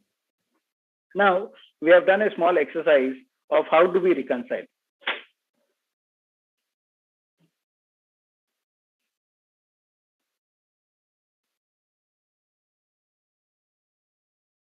So my client has actually sent an information saying that these are the list of invoices that he has recorded in his purchase register, and he asked me to reconcile with the kind of GSTR 2B and give him a report on what are the entries that are available in GSTR 2B and what are the entries that are not available in GSTR.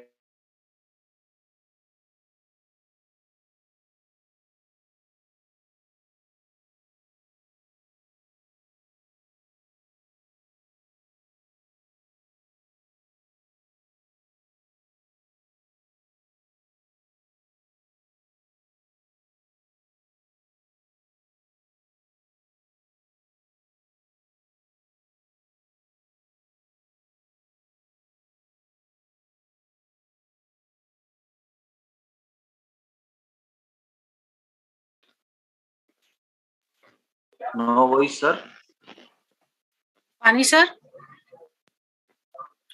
I think link disconnected. Some net issue, I think.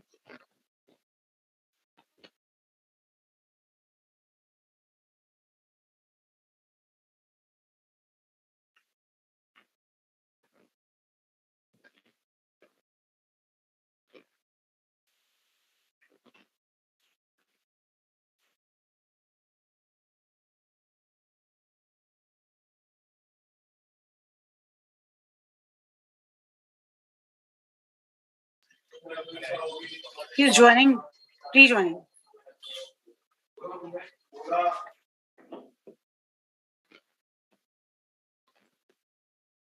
Vidhi, am I audible now? Yes, you are audible. What area it has been covered? That is the Excel sheet that you are explaining now. First two columns. Vidhi,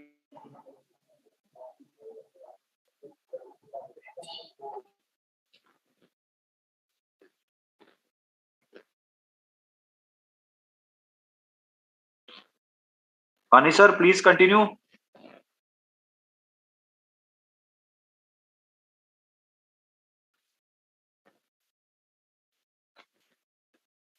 Pani sir.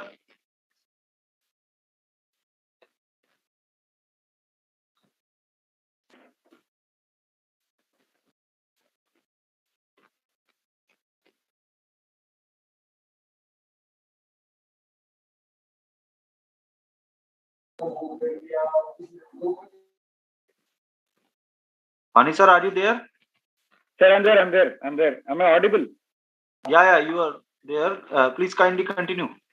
Sir, I mean, till what area did we cover? I mean, did I miss anything? I've been speaking, so just wanted to check. No, it's okay, sir. You please continue. Sure, Please sure. continue. Yeah.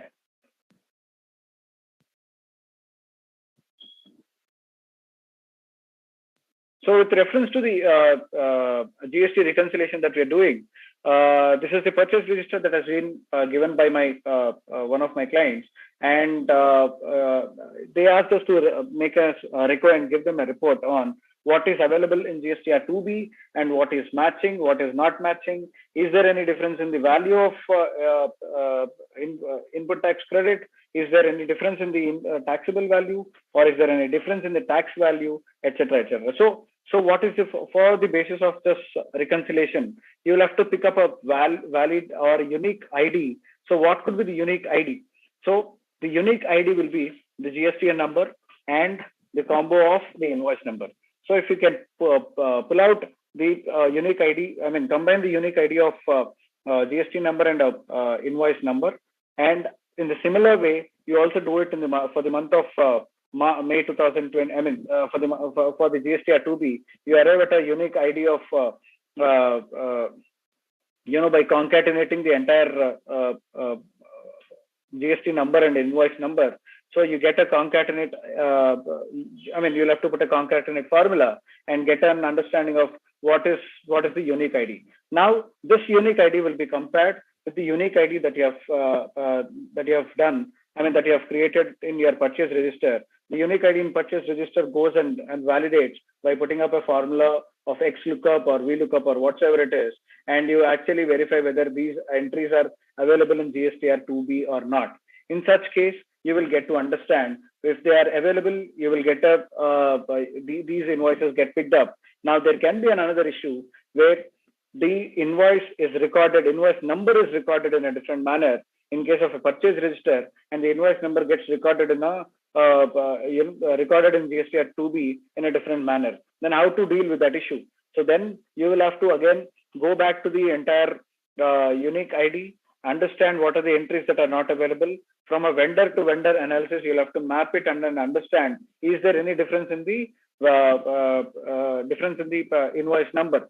So for that, first what you'll have to do is you will have to filter with the not available entries and make a pivot again and understand what are the entries that are available where there is a matching of taxable value, tax value, and tax amounts, and the same will be compared in GSTR 2B and understand if there is an invoice number difference that can be easily populated.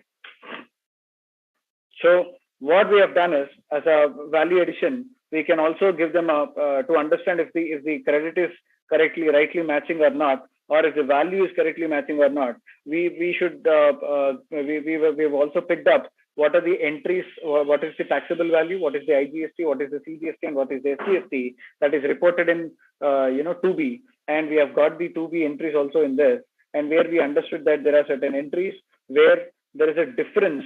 If you see, we have found out a certain difference where there is a issue in terms of recording in purchase register, where in this specific case the vendor has actually mentioned at a rate of 18%, whereas our client have taken it as 28%. So these issues can get resolved after you get the difference.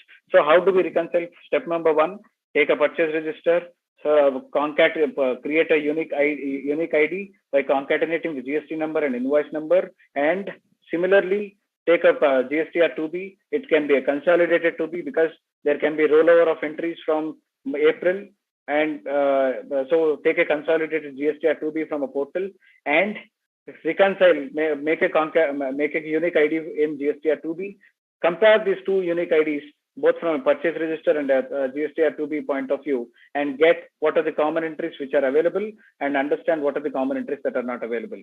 That is how you will have to reconcile. At this point in time, you should also be aware of what are eligible credits and what are ineligible credits. So you should always either ask the client and understand this is the nature of business. We have actually asked the client to either map what are the entries that are not eligible for. So these are the, if you see, we have taken certain travel related expenses, cab charges of expenses, pantry items, sports materials, housekeeping materials. These are certain coffee vending machines. So these are certain expenses which are ineligible, which we have already seen in our block credits. So the same are ineligible to avail. So that is the reason we have also got these as ineligible, and we have reported them in our ineligible statement of GSTR 3B. Now coming back to my presentation, where so what could be the issues in case of reconciliation? What are the issues in case that are being faced in case of reconciliation? So one issue is there can be a mismatch in invoice date, there can be a mismatch in number, there can be mismatch in GST number, there can be mismatch in invoice value. So how do we deal with it?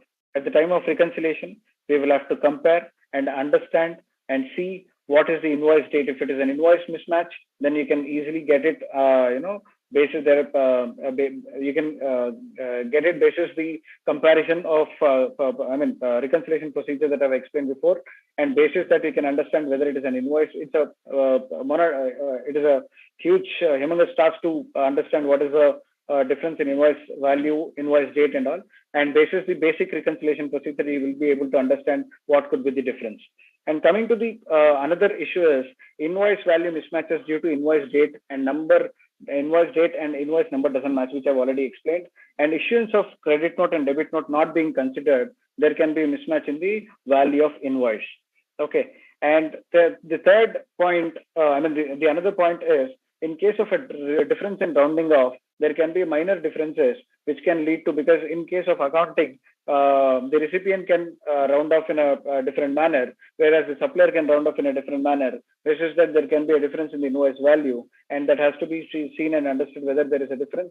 If there is a difference, you'll have to consider as per the right practice. If it is a supplier point of view, if it is from a recipient point of view, our point of view, maybe we can consider basis the our practice in case of rounding off. And the other point is supplier and recipient would have recorded the invoices in different return periods, which I've already discussed earlier, where you have supplied goods in this month and the goods have been delivered in the subsequent month, and the accounting has been done in subsequent month.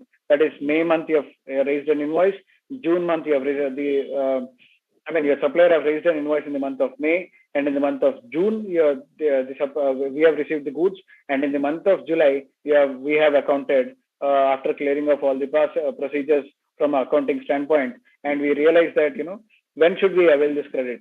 In such case, in May GSTR 2B, this gets reflected because your supplier would have already uploaded in GSTR 1, and the same is reflecting in GSTR 2B. However, we did not record in our books of accounts in the month of June. We cannot claim because in the month of May also we did not receive we have not received the goods when we have not accounted.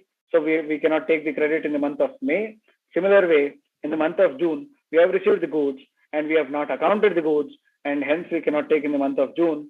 And in the month of July, since we have received the goods in the month of June and also accounted in our purchase register, without being accounted in purchase register, we did not avail any credit in the month of June. However, in the month of July, since we have accounted in the books of accounts and it is reflecting, this has to be compared with the GSTR 2B of the previous months, that is in the month of May 2022 2B, and understand and take the credit in such case.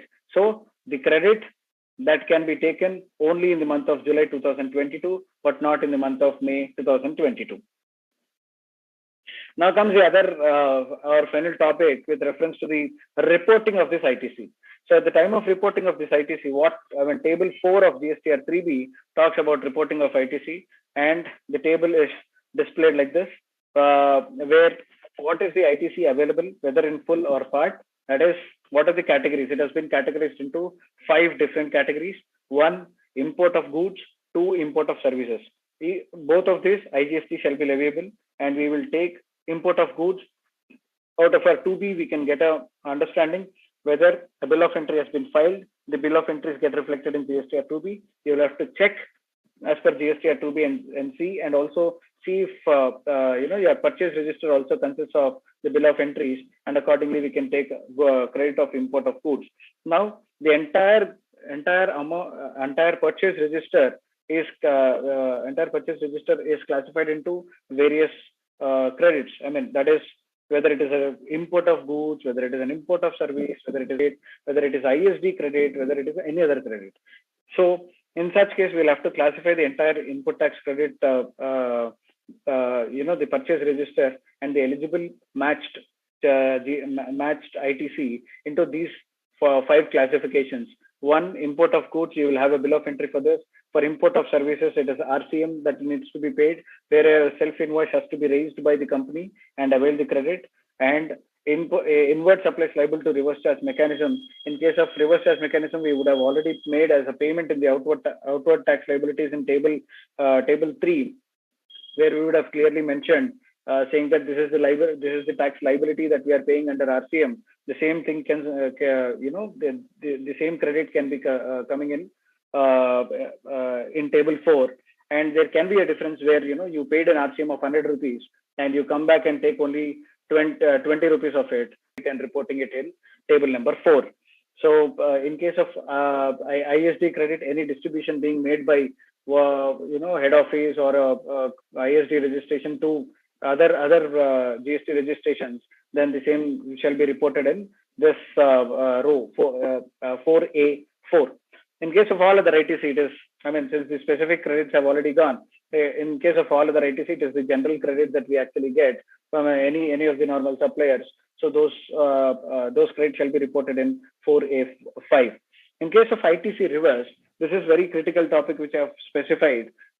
In case of input tax credits that are to be reversed under 42 and 43, whether it is used for business purposes or not for a business purposes, or if it is it is for exempt supplies or it is for taxable supplies, then rule 42 and 43 comes into picture, which says that only proportionate credit which is attributable to taxable and for business purposes should only be availed, and the rest of it should not be availed. So whatever has to be reversed is pertaining to the exempted turnover or a non-business turnover.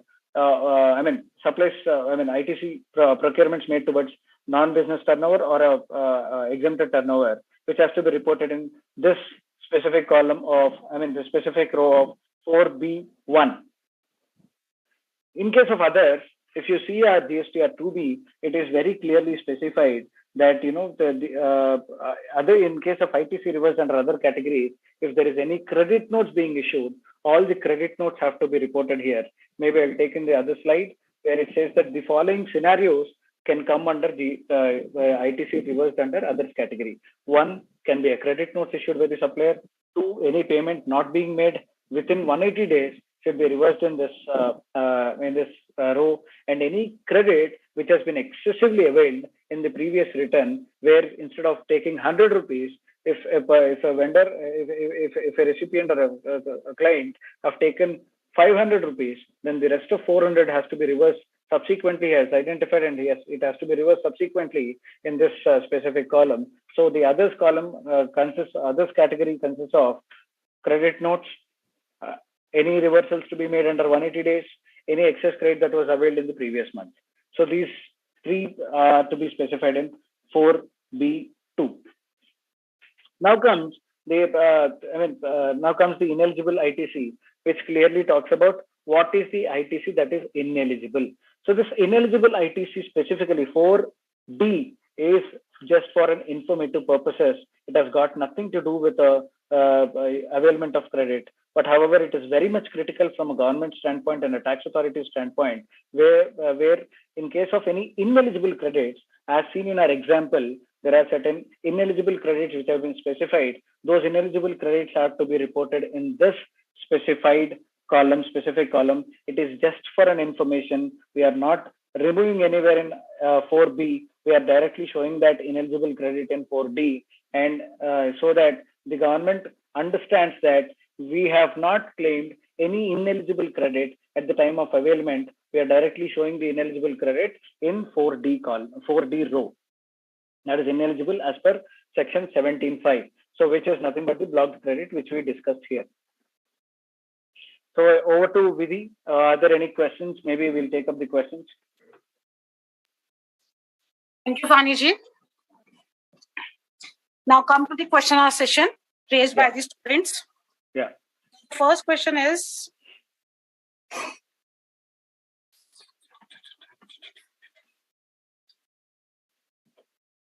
sir, it is after claiming ITC, after some month, I am getting debit, then how to rectify it?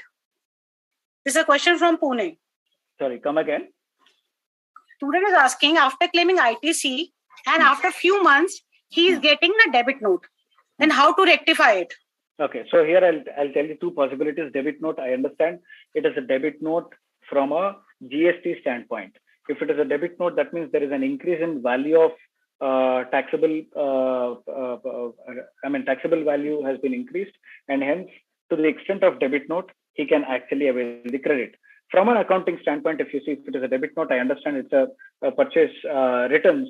In such case, you will have to ask your supplier to issue a credit note. Basis that credit note, you will have to make a reversal, provided this is well within the due date or well within the period of the financial year and the additional period of up to September. If it, let's say for example, I will take an example here.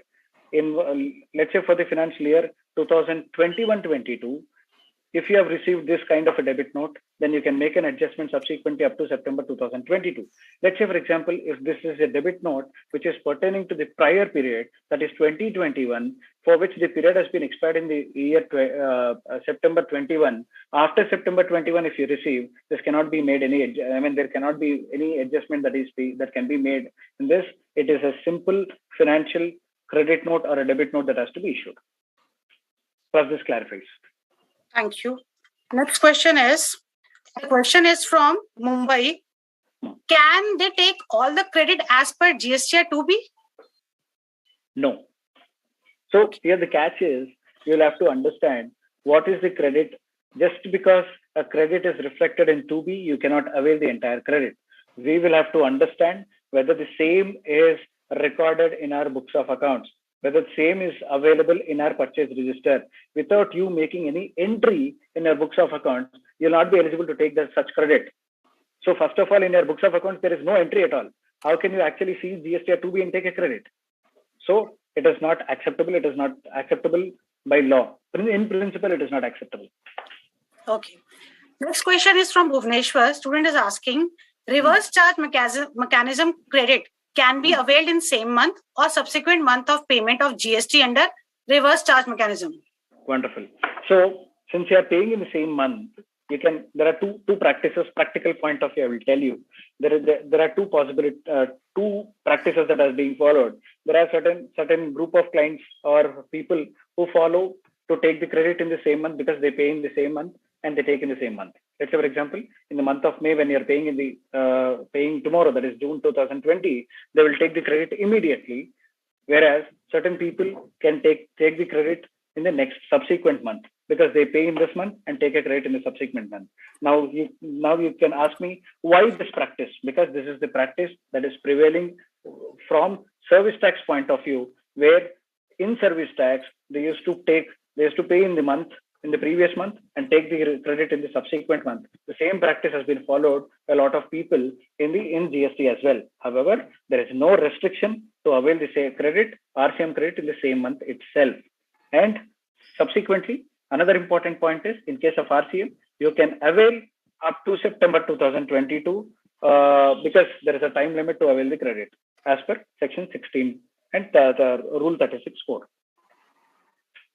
Thank you, sir. Yeah. Next question is from the Morbi. One party uploaded the sale bill, but not input the goods and the same date credit note for the same value and not receive the physical copy. So can he write book or not? No, I didn't get this question. Can you repeat? The party uploaded the sale bill. Okay. But he has not input the goods on the same date, neither the credit note for the same value, not receive the physical copy. So can he write it in the books or not? So I did not understand. What is the second question that you mentioned? He did not input the I did not he understand. said that he has uploaded the sale bill in the system.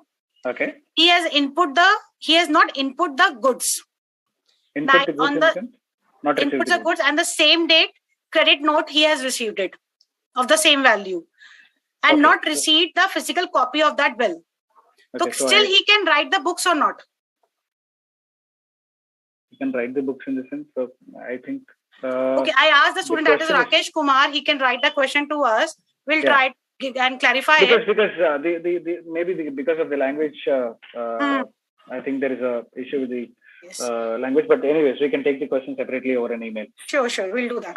Next question is from the Saranpur. He's asking, can everybody be liable for filing the annual return? No. In case of annual return, there is a specific limit. Annual return of GSTR 9 can be filed only when that aggregate total turnover exceeds 9 crores. 2 crores in a financial year. Only then annual return is mandatory. Next question is from Delhi Lashminagar. He's asking that if he claimed ITC as per 2A, which was not reflected in 2B of that particular month, and did not utilize in that month too, how can I rectify this in the next upcoming month? So one saving grace here is he did not utilize. Okay. So my friend Girish have already mentioned this point where you have availed as per GSTR 2A while you are supposed to avail as per GSTR 2B. In the subsequent month, he will not avail the same credit which is already reflecting in GSTR 2B. So in that case, when department comes or the GST authorities question, you'll have to make this point very clear, saying that this has been availed as per GSTR 2A, but the same has not been utilized. Had this been utilized, then there can be a timing difference issue and an interest can be charged by the department. Thank you. Next question is from the Assam. He's asking, there is an arising of tax liability due to not upload of invoices by the supplier, but he has received the goods and invoices as well. What should he do? Should he pay the tax liability in cash? Absolutely, he has to pay in cash because from 1st January 2022, the law is made very clear to avoid any kind of a fake transactions. The law was made very clear, saying that you will have to take credit only when it is reflecting in GSTR 2B. I understand in this question, GSTR 2, it is not reflecting in GSTR 2B while he has received the goods, while he has received the invoice, and he has taken. I understand that he has taken the credit, right? So, hello. Next question is no. I'll answer that question. Can you repeat it again? It says that there's an arising of tax liability due to not uploading of invoices by the supplier. Right. So, but he has received the goods and invoices. Got it. In that case, the law was made very clear. You cannot avail the credit. So while he has got a position of invoice and he has got a position of goods, he cannot avail the credit because it is not reflecting in GSTR 2B, and hence he has to pay in cash. Okay. Thank you, sir. Next question. That's where I specified a point saying that this will create a working capital impact to the clients, and you'll have to ensure that all your suppliers are doing well within the time. So next question is from Saharanpur. Is there any difference between a claim of ITC and refund of ITC? Yeah, there is a difference. There is a difference. In case of a claim of ITC, you avail only once it is claimed, you can claim for a refund. And in case of a refund, if there are various types of refunds, in a general kind of a refund where you are actually getting a refund, only input and input services are eligible for a refund, and the capital goods credit is not eligible for refund. Next question is from Bareli. He said that ITC claiming condition that the tax should be paid to the government by the supplier. But he wants to ask that if supplier files GSTR 3B on 20th of next month and pays tax to the government on the same date, so should he wait for him to file 3B? Because then only he'll be eligible to claim input from such supplier, or he can take such ITC and file his own 3B return before him.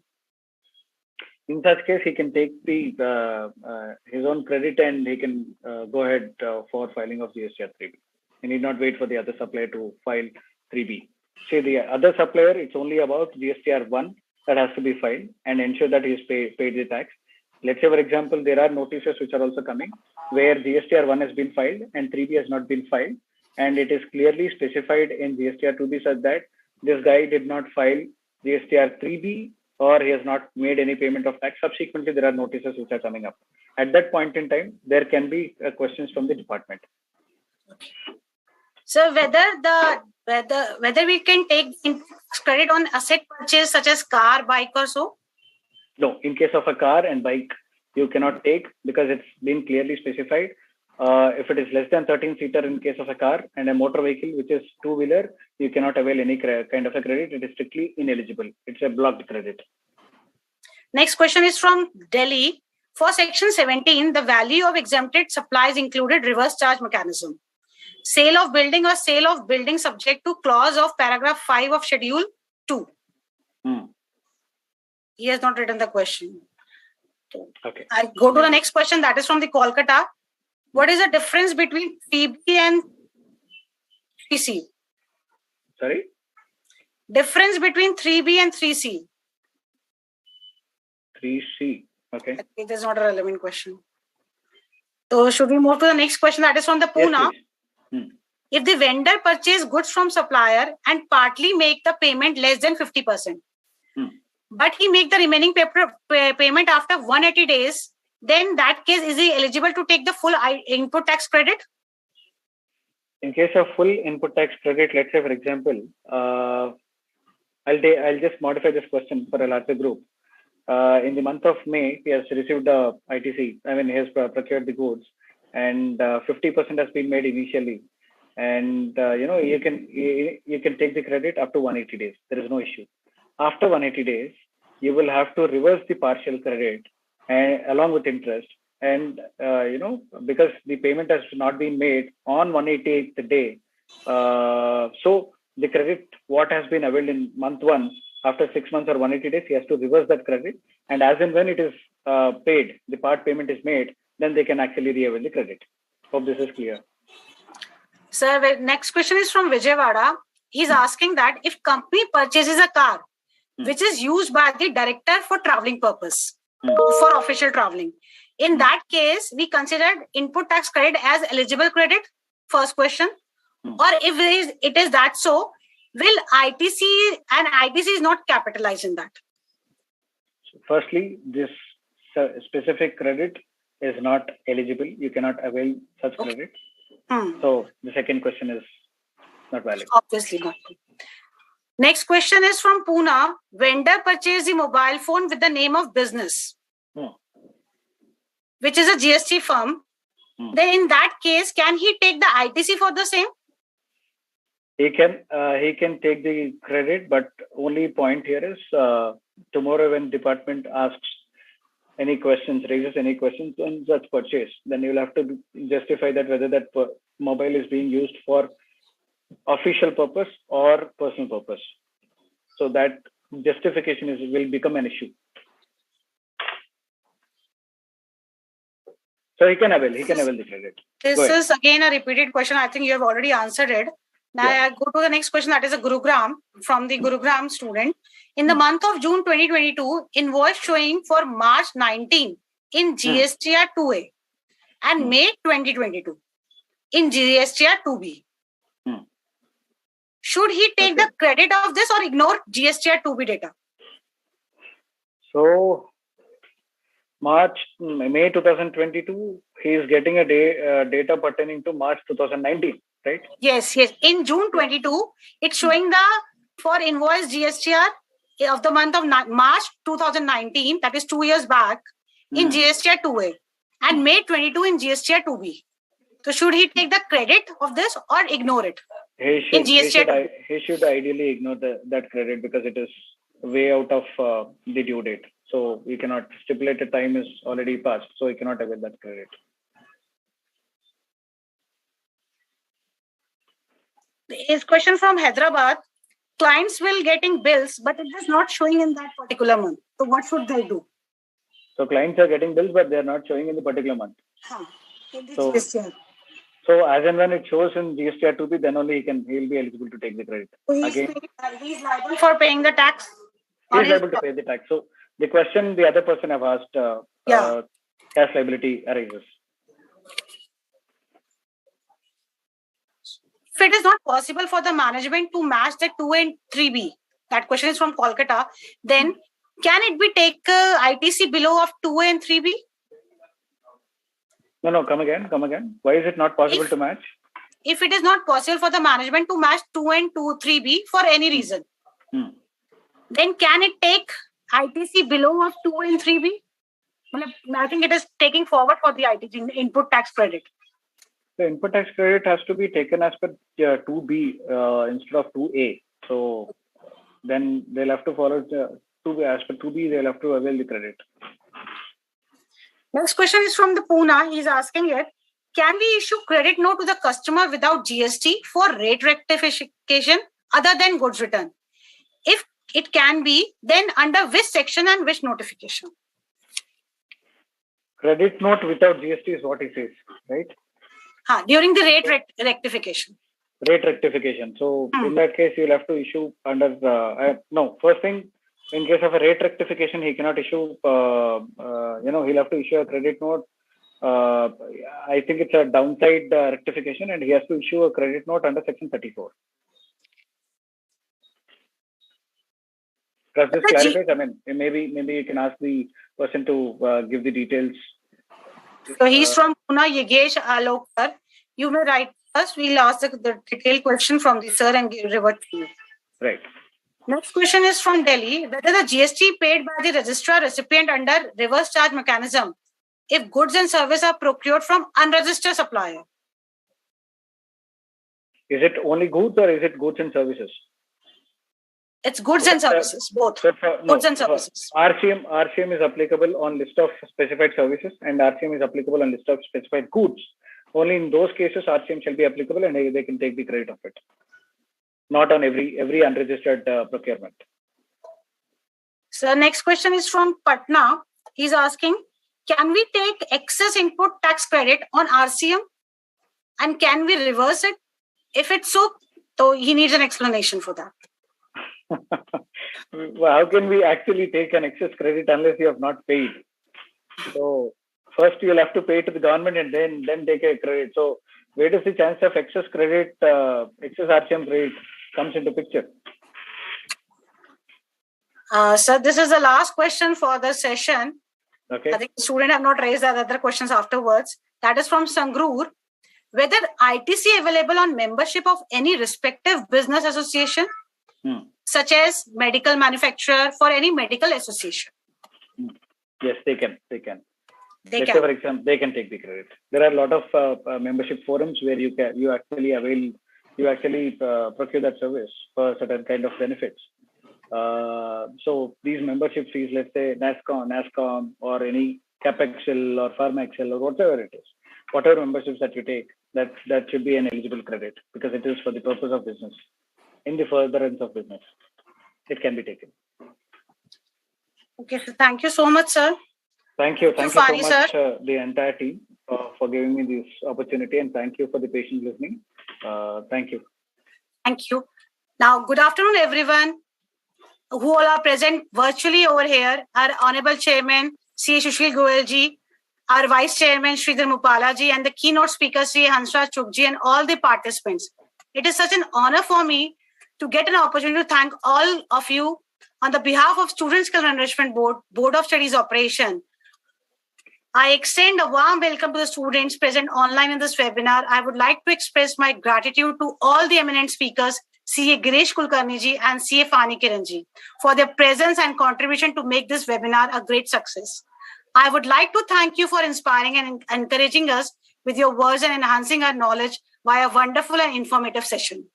I must thank the SCB team for working hard for every weekend to make this series of webinars successful day by day. I congratulate all the participants for their active participation. Thank you, everyone, once again for making a great success. Thank you so much. Thank you so much.